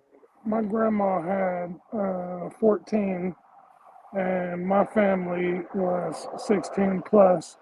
And so grandma just said she would just start at the top of her own kids until she got tired. And then she'd stop and go, you, come here. And then you'd be like, I'm Brian, Grandma. I know what your name is. I just got tired of trying to figure it out. Go get me a cup of water. Yeah, I got called 3 different names growing up. So I have 3 brothers. And they'd eventually say, oh, you know your name. It was usually me. That was the problem too. Like it was you. I was the bad one. You know what I'm saying? I had that in me as well.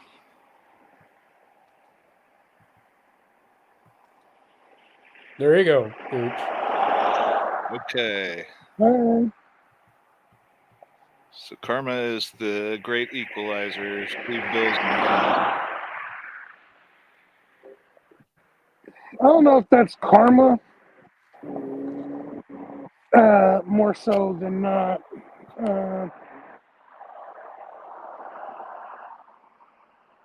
I don't know if it's karma. I think Joe Burrow is a little injury prone. As he hasn't been healthy for a whole season yet. And his rookie deal, does it expire this year? Does he get expensive next year? I know Josh Allen does. no, he's already the highest paid, I believe. Yeah, but he's talking about his cap hit with his contract. Since he signed the extension, he's talking about what year his cap hit goes up. Let me look here real quick. Let's see. Yeah, next year, $29.7 million cap hit. The following year, $46.25 million cap hit. Yeah, so he's got 2025 is when it really goes up. Right. So he's got one more year. Allen's goes up next year. I think they blew their chance. Like, I think the 13-second game was the game that they should have went to the Super Bowl on. And now, unfortunately, Josh Allen is going back to being Josh Allen like we said he would after Dayball left. And there are other quarterbacks who are like the AFC is getting loaded. You know what I'm saying? Like it's still Mahomes, Burrow, but then there's a gap before Hey, everybody Chris. else. And once you get to that gap, Josh Allen is in the mix with Lawrence, and now it looks like C.J. Stroud and all of that. I mean, it's going to be hard. I think he becomes Phillip Rivers. Stroud is not expensive yet, though. He's got a Oh, few. no. What I'm talking about talent-wise, like Oh. for a while, the pecking order would be Mahomes and then your pick, Burrow or Allen, and then everybody else. Hey, Chris. Lamar looks better. There's Burrow and Mahomes, and then a gap in everybody else. I think they blew their chance, and I think McDermott blew it. Allen gets expensive next year. I mean, you know, you're going to lose pieces because you're not going to be able to. Diggs is expensive. It's going to cost you some pieces. Do they just pretty much keep those two, or does Diggs gone? No, I think Diggs stays. You know what? I'm not even going to lie. It depends on how the numbers look. They may try and trade Stephon to try and get some cap relief. That's kind of what I was wondering. I can't see him wanting to stay, honestly. I think he wants a ring. I think he doesn't want to stay because his brother, you can't tell me his brother is posting all that. And Trayvon and Stephon is like, oh, people just say what they want to say. That's your bro. You know what I'm saying? You said something to your brother. And because you can't technically say it, because all it would do was disrupt the chemistry and all that in the locker room, you have your brother say it, and you're just like, oh, that's my brother. You know, he can be rash or whatever like that. I'll talk to him while you're sending your brother the thumbs up emoji. I mean, it could be, but at the same time, you know, looking at it from the opposite perspective, as Chiefs fans who know Patrick Mahomes' brother would say stuff that Patrick doesn't condone. I could see where people would argue the opposite. So I mean, maybe, you know, maybe the truth is somewhere in the middle. Maybe you're completely right. I don't know, but I could at least see, you know, Trayvon says what he says. That's, you know, his thing. Just because that's his opinion, right? Brothers and sisters have different opinions, and you know, it's like the water boy, right? At the end, when his dad shows up out of nowhere and is like, "Take the money, stupid," or whatever it was he says. Waterboy, that's classic. I'm a huge Adam Sandler fan, guys. I am too. Me too. That's We should do that. Hey guys, we have what, 5 people in the chat. Let us know. Would you guys watch an episode if we like talked about something else like comedians or music or Gooch's hair or I think our number watching went up when we were getting off subject, and here's the thing, man. Like, we're asking them something that happens every time we go live anyway. Like, we generally get off and then go back and get off and then go back. I definitely have a lot of fun with it. They still stick around and watch our craziness, which I don't know how much that says about us, but even less about them. But we love them anyway. We love you all. Right, we love you anyway. Don't worry, we know you're crazy. We're crazy too.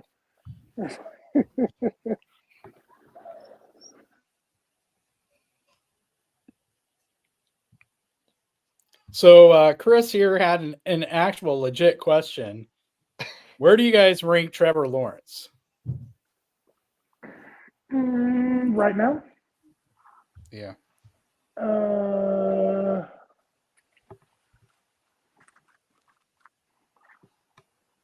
Ooh. That's tough for me. He's top 5. For And sure. I We think if could I rank, go. I think I rank my top five. It'd go Mahomes, Burrow, Lamar, Trevor Lawrence, and believe it or not, you ready for this? C.J. Stroud. So you wouldn't young put Hurts in quarterbacks? your top 5? Best Say young what? quarterback. Oh, that's him all the way. But I think right now, this year, based on all the quarterbacks, C.J. Stroud has. I think it's Mahomes, Burrow, Lamar, C.J. The Prince, and then C.J. Stroud, Trevor Lawrence, and then C.J. Stroud. Top five right now. I mean, he's leading the league in all these categories on a team that was supposed to be 0-17 or 1-16. And I called this. I mean, a crap offensive line, one real rookie receiver. He's a rookie himself. D'Amico Ryan's a rookie head coach. This Nico wasn't supposed to. This wasn't supposed to be a successful year for them, and he's playing out of his mind, leading the league in yards per game, amount of interceptions. He even threw 3 and still one of the lowest interceptions in the league. Kid's playing out Hey, of his Scott. mind. How's it going, Now, Scott? of course, you could say that's because nobody has film on him. Nobody expected him to be this good, this, that, and the other. Next year, yada, yada. But this year, he's playing like a top 5 quarterback, in my opinion. Trevor Lawrence has been kind of up and down. He's definitely top 10. I'm not sure about top 5. Now, I don't know who you place ahead of him. No, I mean Lawrence, not I Stroud. don't know who you place ahead of him. Mahomes for one. Yeah, did Gooch leave off Mahomes from his 5? No, he didn't. I think that was the first one he mentioned. Mahomes, Burrow, Lamar, Trevor Lawrence, and then C.J. Stroud. If you think of every other quarterback this year, I mean, unless you want to count Josh Allen, who leads the league in touchdowns and interceptions, and put him in the top 5.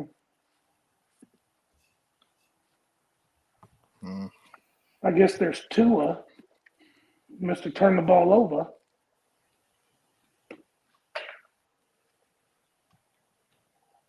He's probably got a better stat line than Josh Allen, though, right? Oh, I'm sure.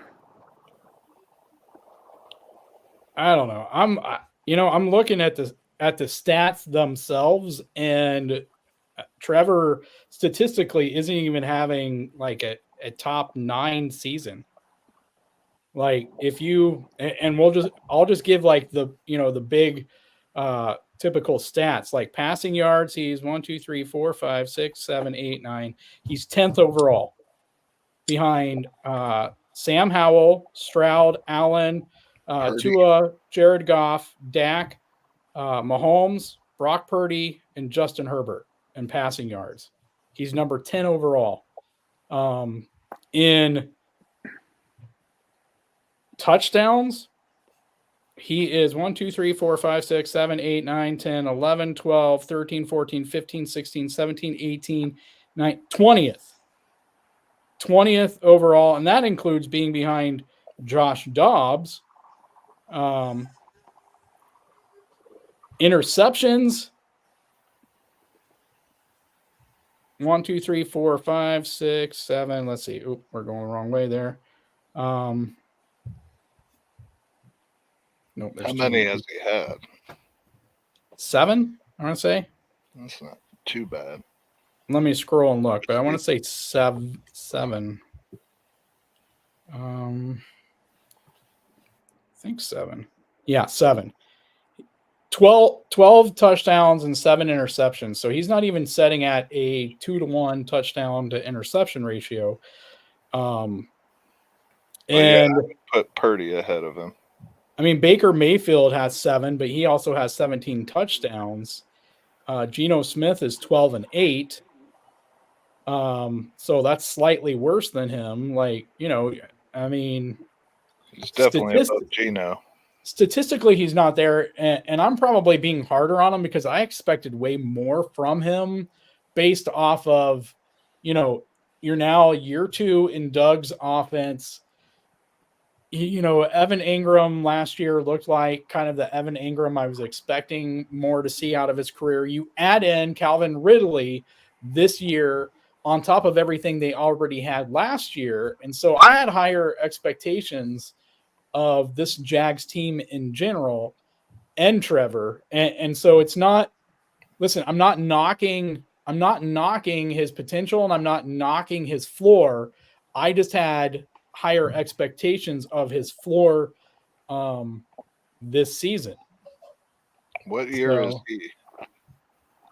Trevor?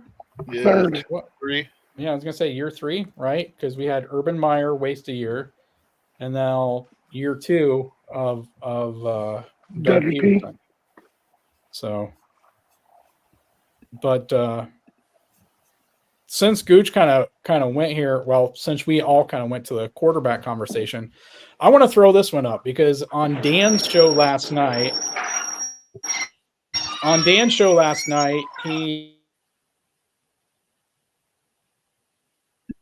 he was talking about Jalen Hurts as a top MVP candidate. Absolutely. So what I have here is one of these rows is Patrick Mahomes' stats, and one of these rows is Jalen Hurts' stats.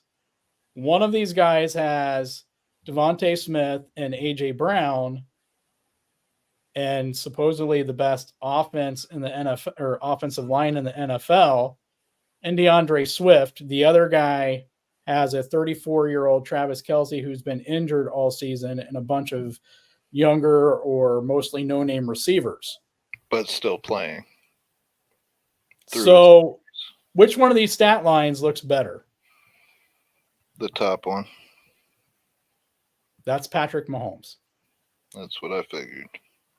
Without A.J. Brown, without Devontae Smith, without the tush push, without supposedly the best offensive line in the NFL. With all the drops. Yeah, without all the drops from that young receiver room, but that's your MVP guy. Like, and yes, it doesn't include rushing stats, but again, you have the tush push there. So I just wanted to throw that out there because I don't buy it just because they have one loss, because they should have three more losses than they do. And it wasn't Jalen Hurts that was necessarily the reason that they don't have those 3 more losses. So anyway, just wanted to throw that out there because I didn't say it on Dan's show last night, but it did get talked about. But so guys, make sure you check out the Kansas City Area Youth Jazz Inc. channel on YouTube. They're also on Twitter as well. At the beginning of the year, it seemed like the AFC was stronger than the NFC. Is that still accurate now with the Eagles beating both Kansas City and Buffalo? I don't think so. Like, I came away from both of those games less impressed with the Eagles, even though they won, because I didn't think they looked like the better team in either of those games. What did you think, Aaron? I think the AFC has actually gotten more mediocre than NFC getting stronger. Personally. Really? You've seen the Bills go down. Are they even 500 now? They're what, 6-5? They're 6-6. 6-6. That's what I thought. With the loss to Philadelphia.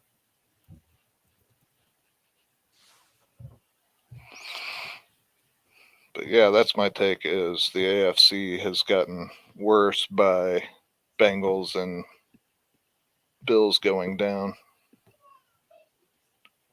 But yeah, Lamar Jackson has brought since he's not injured like last year. They're back So to being one of the best. I'm going to throw this back up here. We threw it up here earlier, but you know, if we're going to have the discussion, let's throw it back up here. What conference do the top 5 teams on here who've played the toughest schedule, what conference do they all belong to? AFC. The AFC. So Tampa Bay. yeah, and I'm just talking about the top 5, but there's 8 teams on there, and all but one who played the toughest schedules in the NFL, all but one are in the AFC. So perhaps part of it is it looks that way because they've played harder schedules than the NFC, which, you know, I think is why, you know, you look at the NFC, you almost already know who the playoff teams are simply because there's a wide gap between the playoff quality teams and the rest of the teams in the NFC, whereas the quality is so much better in the AFC, you know. And I think the Eagles have gotten a little worse. I think you're right in saying they are beatable. Like, I just look at, I think are. they should have lost to the Cowboys. I think they should have lost to the Bills, and I think they should have lost to the Chiefs. To me, they didn't look like the better team on the field in any of those 3 games, which was surprising to me because I still think they have a lot of talent. Like, the players themselves have a lot of athletic ability and talent, but I don't see that on the field when they played those teams. They didn't look like the better team to me. That's all I say. They had some changes in the secondary, which I think has made it easier to beat them. I just don't know how they're exactly pulling it off. Other than like us shooting ourselves in the foot. Yeah. And Daryl says if we'd beaten the Eagles, that would have settled the MVP talk. Robert says fishing cars, etc. Been the history. Gooch talking Chiefs history for us elders. Yeah, Gooch kind of had a great program going, and then kind of life being super busy kind of, I think, killed that a little bit. Of course, that was on RGR, but honestly, Liz knows more about cars than I do. The movie? Probably that too. I'm just kind of joking there. Oh, I better get that off there. That's pretty close to a cackle, Gooch. Sorry, that was the evil coming out. All right, let's quickly get to the defense. What does our defense need to do for us to beat the Packers? Show up. That's like Gooch's answer. Like actually show up. Okay.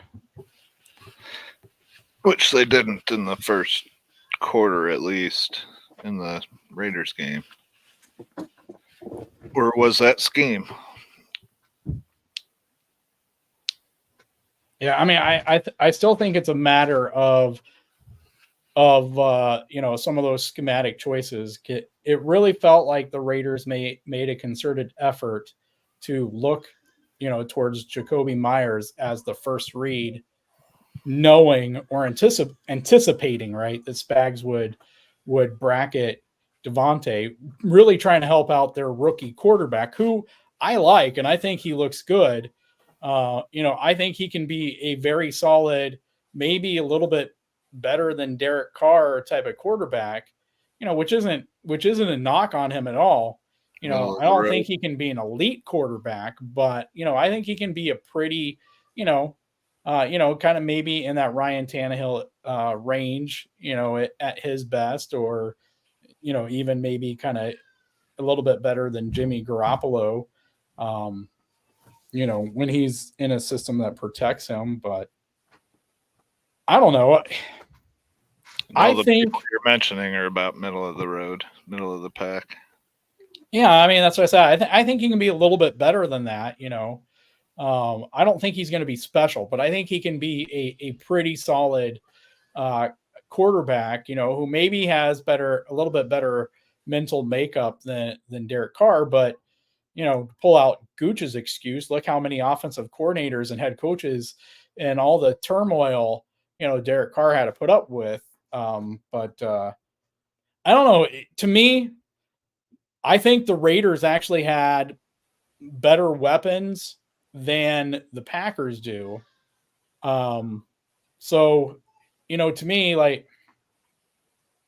I think we'll be fine, but I think we need to lean more towards what we did in the second half against the Packers, like we did in the Raiders the second half than the first half, because I don't think our game plan that we used against Jordan Love a couple of years ago is necessarily going to work at this point. But Aaron, Gooch? They don't have Devontae anymore. I'd have to agree.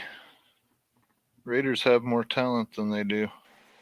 They've just got young talent that hasn't quite gotten there yet. Like Watts.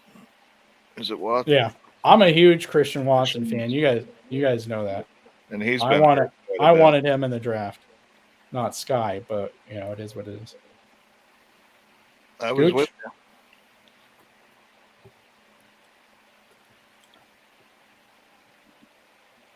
Says nothing. Are we gonna hear some snoring? No. I was actually thinking that Josh McDaniels is a really good offensive coordinator. He's just a terrible coach. Why do you say that? Because the offensive coordinator for the Raiders right now said they're still using McDaniels' offense. So if he was trying to call plays, and he just doesn't know how to do it within the flow of the game. Imagine what they'd be like with, all that talent and somebody actually calling plays the right way. Maybe the players just wanted McDaniels to get fired because they hate him so much. Well, we've heard he's a bit of an ass. But we kind of figured that being with Belichick. I'm surprised old Bill didn't hire him back yet. Right? Yeah, I don't know. What's that? Did they do better when he was there? I mean, obviously, while Tom was there, but Right. I mean, that's the thing. You don't have a sample size that doesn't include Tom, do you? I don't think so. I Or thought does it? he was there First year? the First first year of Mac Jones, he did Right. fine. But they got freaking annihilated in the playoffs by the Bills. We still Well, haven't seen that 'Cause big it's Mac win. Jones. Right. I think Zappy should be starting there. But we've had kind of a small sample size of that, too. He either does great or not so well. Yeah. It's kind of weird, though, like when you think about Belichick's type outside of Brady, Garoppolo, Castle was before Garoppolo. So Castle, Garoppolo, Set. Hoyer, Brissett. I like Hoyer. There's some that it kind of break that are a little different, like Brissett, Cam Newton. Who else? They had Ryan Mallett, right? They had Ryan Mallett, didn't they? I don't think I'm making that up. I can't think who that is. It sounds familiar. Arkansas quarterback that had could throw the ball really far. Had a great strong arm. He was kind of a mold breaker too, right? Because to me, it's like Garoppolo, Castle, Hoyer, Mac Jones. Maybe you throw Bailey Zappi in there. Those guys all kind of fit in a little bit, kind of a type, don't they? Am I off in saying that? Like, to me, they kind of fit like one kind of mold of player. Definitely Mac Jones does. But I'd say he doesn't have the drive that Tom had, but who really does? Mahomes, Jalen Hurts, maybe.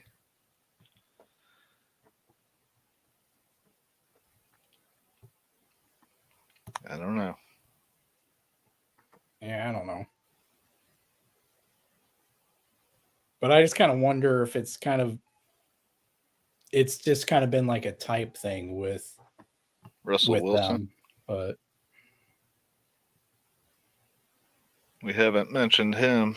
He's got to be top 10 also. The way he's playing this year. yeah. Well, I mean, that kind of brings up an interesting conversation. Like, so how much then do you attribute quarterback talent or whatever to scheme and like weapons around them, right?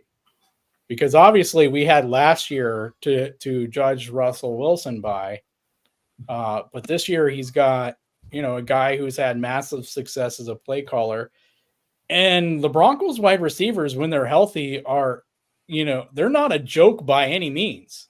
No. Like, they're all legit. Cortland Sutton's a legit guy, right? Tim Patrick is a legit guy. I know I'm forgetting some. Jerry Judy's kind of coming. He's kind of coming into that though, right? But Sutton and Patrick, I would say they're like legit guys. But yeah, Judy's starting to mature this year. I know they've had other guys get injured. KJ Hamler, because somebody made him start trying. Judy gave him motivation, is where I was trying to go with that. Sorry, bud. Yeah.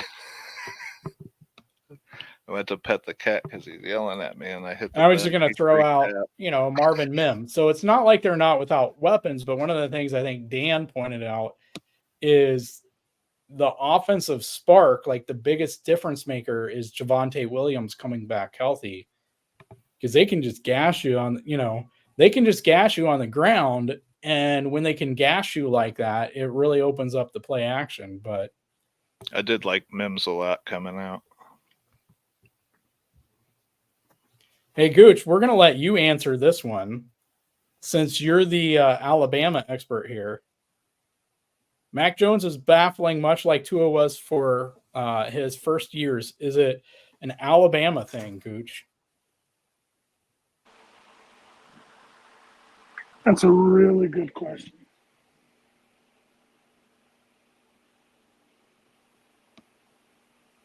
Okay, I'll give you a little time. One of the off the subject things I wouldn't mind talking about with everybody would be like the best football movie of all time, and just top 5, top 10, if there is 10. Something like that I thought would be fun. And yeah, I'm going to have to go here pretty quick, guys. So no, I'm not wearing I do want to see Buccaneers. this answer. I am not wearing Buccaneers gear. I don't think it's an Alabama thing. I think it's a Saban thing. I think Tua flashed at the right time, because you have to remember we had Jalen Hurts.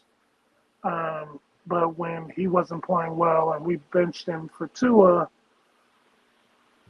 just fit the system better than Jalen did.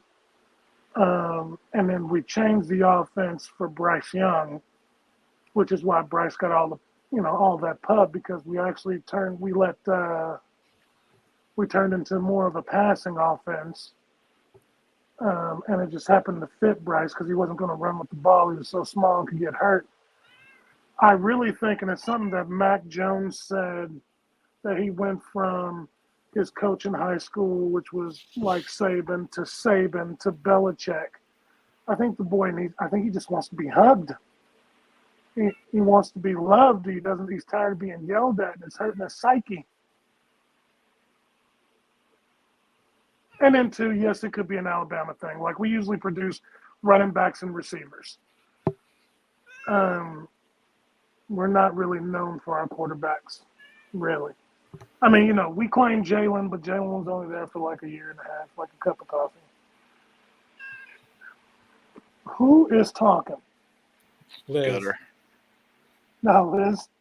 Figures. It's gutter. Yay! That's exciting, Liz. I was going to ask about that.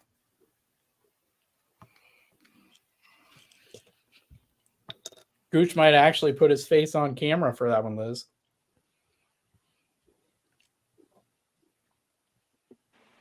Maybe. Oh, and Rudy, there's Any Given Sunday, there's Varsity Blues, there's The Program, there's Longest yard, 1 or 2. Longest Yard, 1 and 2. Do you count The Last Boy Scout as a football movie? I mean, it was based around football, but it probably wasn't primarily football. You mentioned a great one earlier. And Replacements. the Replacements, there's Little Giants if you're into that kind of thing. Which Gooch is. My little brother definitely was.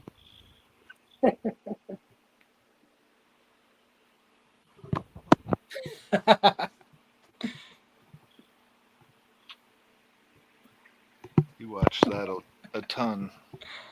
One of the many movies he would watch over and over. Liz, I'm so happy you're here to bring some balance back to this show. All right. I better run. All right, brother. Be safe. You too. All right. We'll see you. Take care. You Make too. sure you come back. We'll be back.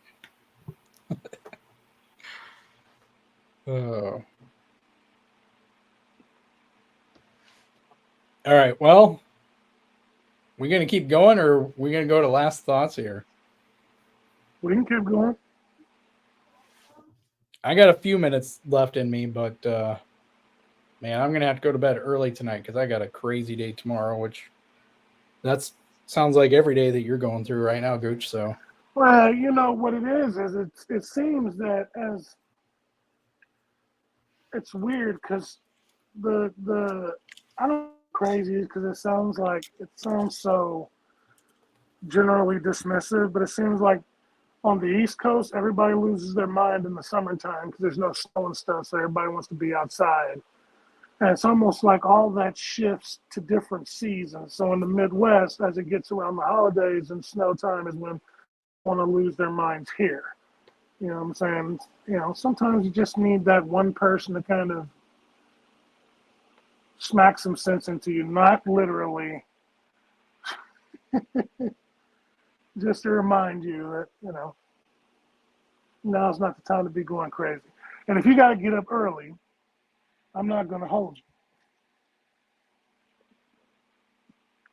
yeah, well, it's not that I got to get up early. It's that yeah, it's kind of crazy at work. So tomorrow, I think, is our most chaotic day this whole week. So like it's going to be interesting, but I don't know. I get energized from this, so I make it through with some coffee earlier today, and then my tea that I've been drinking. But I've been trying to go back to water here because I don't want the caffeine to keep me up all night. But yeah, I don't know. I mean, guys, do you have anything out in the chat there you want to talk about really quick? Anything about the game, the season, like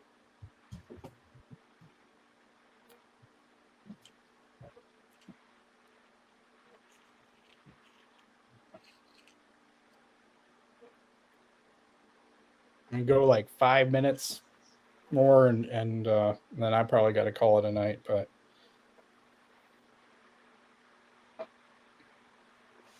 all right, Chris has got a question. Hannah, I don't know if that's a question for us or if that's supposed to be Gooch After Dark. But I'll answer it seriously. I'm going to go tight end, but a versatile tight end like Kyle Juszczyk. You said you like that, huh? Okay. Like Yushik. Listen, I love the 49ers combination of Yushik and George Kittle because of all the versatility both of them bring in both the running game and the passing game. Like I love Travis. I love our team, but those two guys and the way that they're used, on the offensive side, I really, really, really like. Um, Defensive wise, I'm not Oh, sure. there are my kids right there. I hear them. Although they should be in bed. Yes, they should. Yeah, Aaron, I'm talking about Yushik and George Kittle. Like Kittle kind of, he gets lined up in the backfield as kind of like a fullback at times. Yushik gets used like kind of as a tight end at times as well. Like the way they use those two, I really like.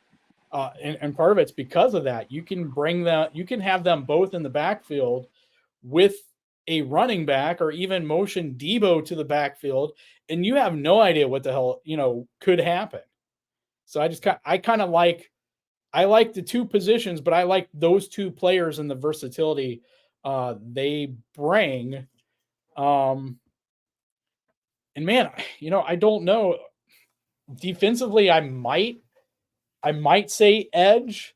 Just because if you're talking about like someone who kind of has that outside linebacker, passing game, but can also come down and rush the passer, kind of that versatility. Or otherwise, I think a defensive tackle, because I think you can use those two positions to manipulate the offensive line and make a big impact on the game. So that would be my answer to my favorite positions on the football field. But I don't know why you broke that up into two. Gooch, do you want to answer that? And then we can hit Being Chris's. funny. Yep. Favorite. The things I like to watch on the football field is I like corners. I like good cornerback play. Just because the rules are against them for the most part. So when you can find elite corners and you just watch them do their craft, it really is something to see.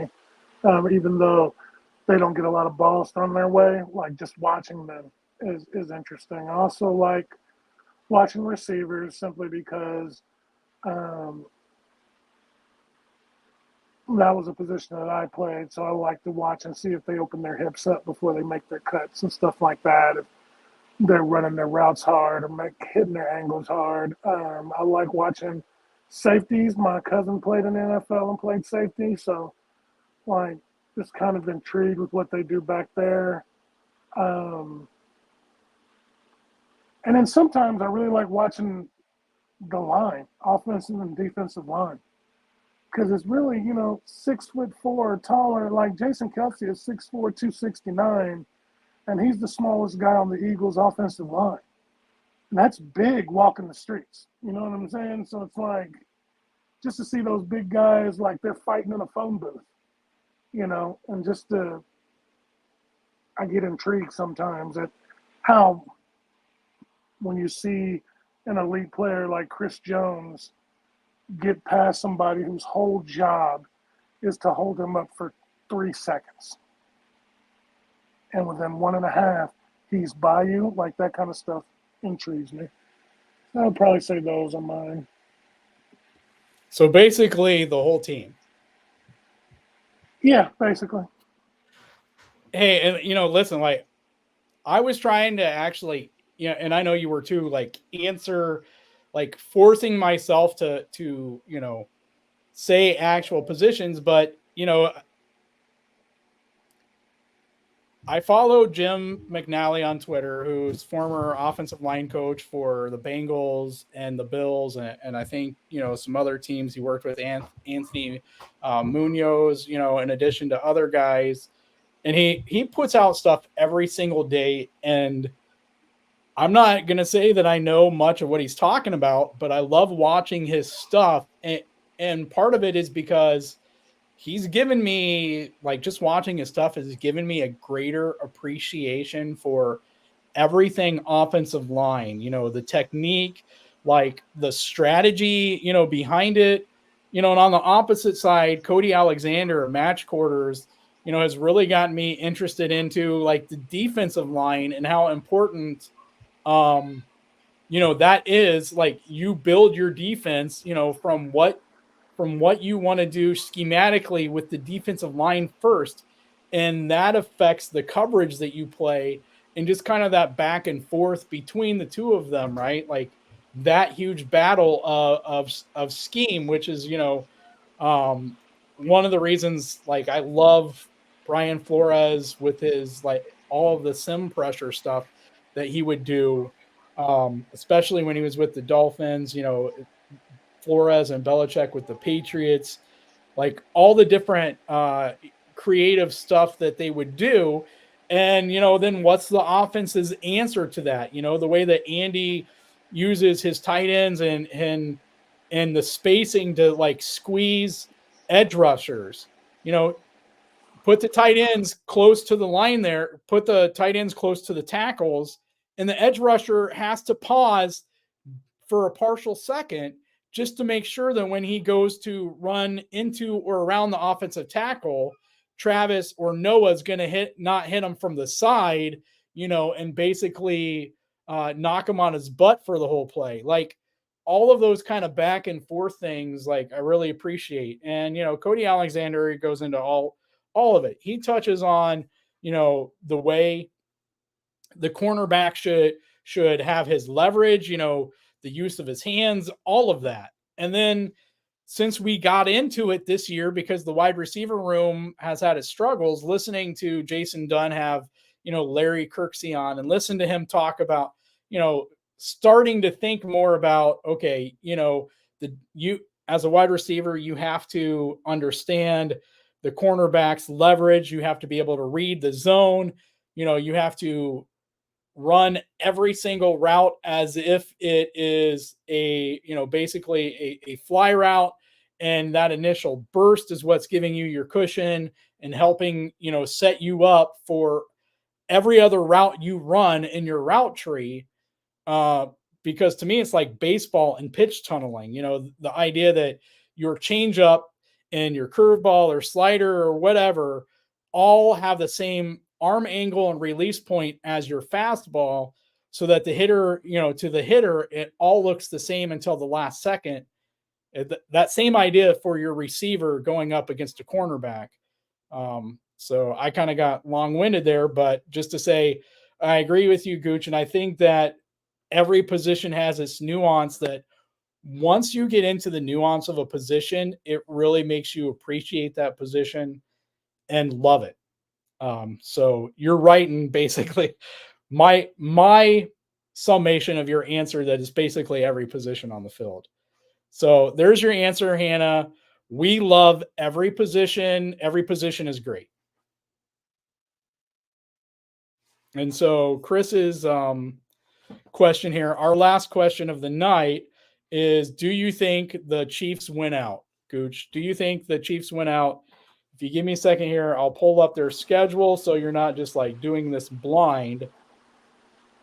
But yeah, do you think, again, give me a second.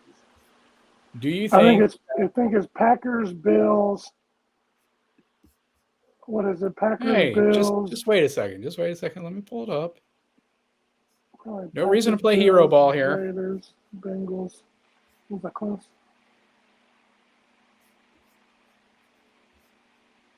How do I adjust this? There we go.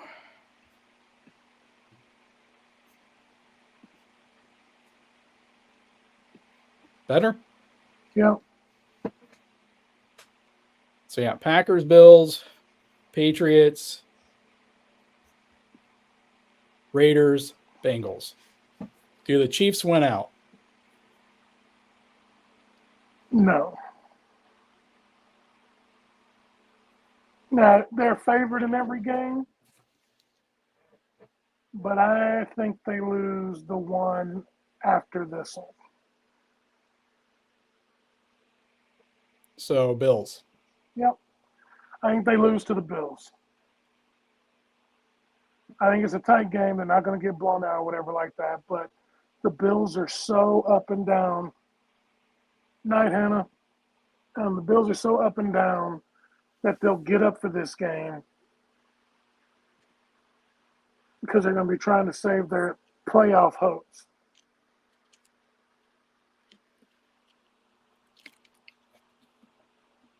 But I think they go 4-1.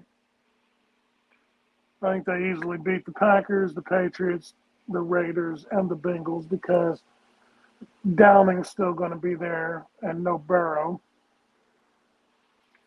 So I think the Bills game is the only game they really have a chance of losing. And if they go 4-1, they're the number one seed. And the Arrowhead Invitational has a 6th year. And we get a bye. Okay. I can't argue much with that. I think the Patriots is the trap game on there. Honestly, I think the Patriots are the trap game. But I'm intrigued by the Bills coming to Arrowhead to play the Chiefs, just because the last few times that's happened, the Bills have beat us fairly well during the regular season. I'm interested to see if that happens this time. I think our defense, and it might very well come down to our ability to contain Josh Allen in the pocket, right? And the Bills kind of found a little bit of a running game with James Cook. But is James Cook better than Josh Jacobs? No. Is he anywhere close to Javonte Williams? No.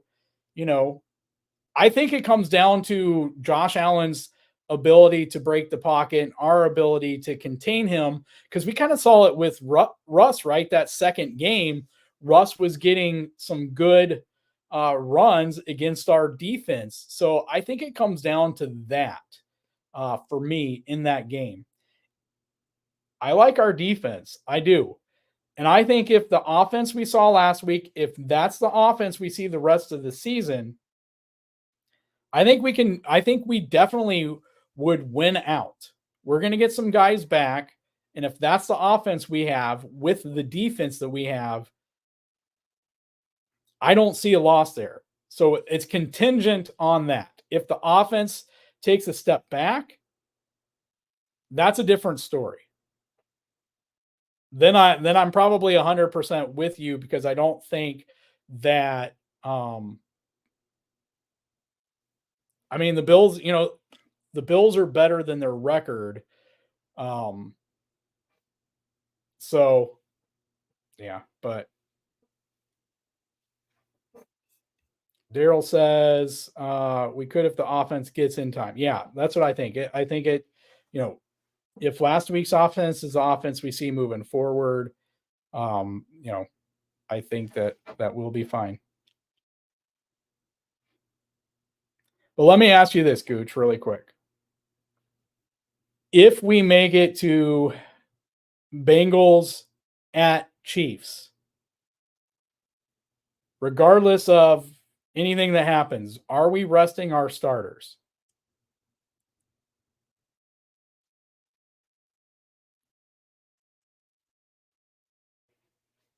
And that might be like a different spin on Chris's question. Will we be resting our starters when we play the Bengals to end the season?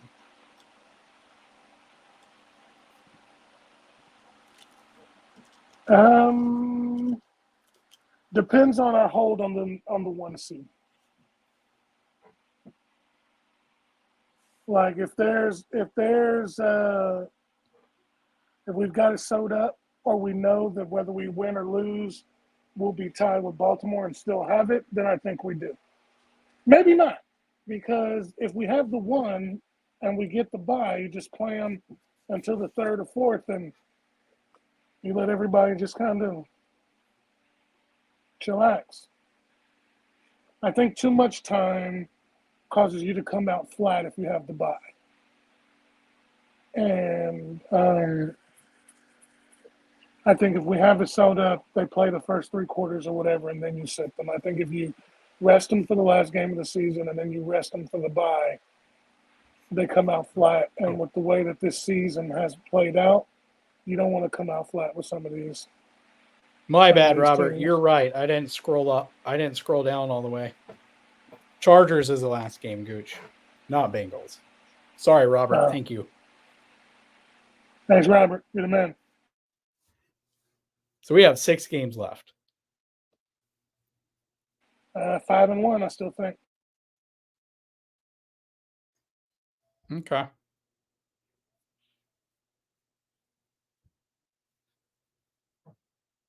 I think that's probably a good one. But I mean, the question is, will we be playing our starters in that last game?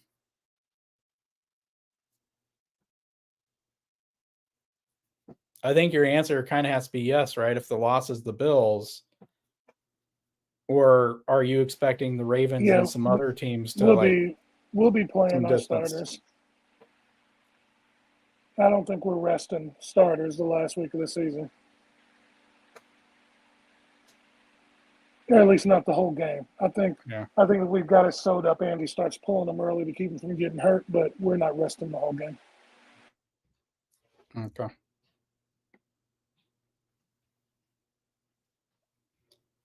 Yeah, you guys let us know in the chat. Those of you guys who are watching this after this live stream, who are catching the replay of it, let us know in the comments to this video, what you think to this question, the last question, anything that we've talked about tonight. Let Gooch know where he's wrong. All those comments letting him know everywhere that he's been wrong tonight will really help us with the algorithm. So I want to encourage you guys to do that. Yeah. And Daryl shoots in here.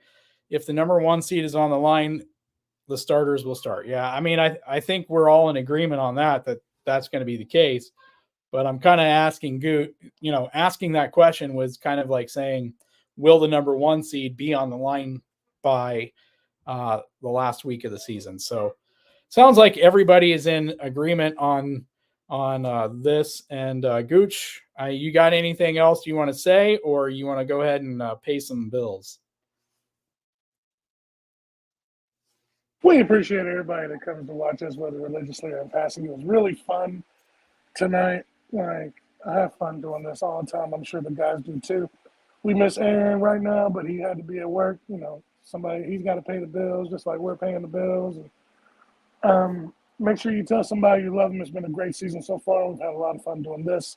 Hope to see you next time. I guess I'm going to have to do some other shows. The Talents Top 10 will be hopefully hitting tomorrow because I haven't done. I just got to record it. And maybe I'll do something late night, tomorrow night. Not live, but just record something for everybody else. Other than that, we love seeing y'all. Daryl, Hannah, Dan talks football. Holly, we miss you. Rob, anybody I missed. Be safe. We'll be back. You know what time it is. Hit the theme music.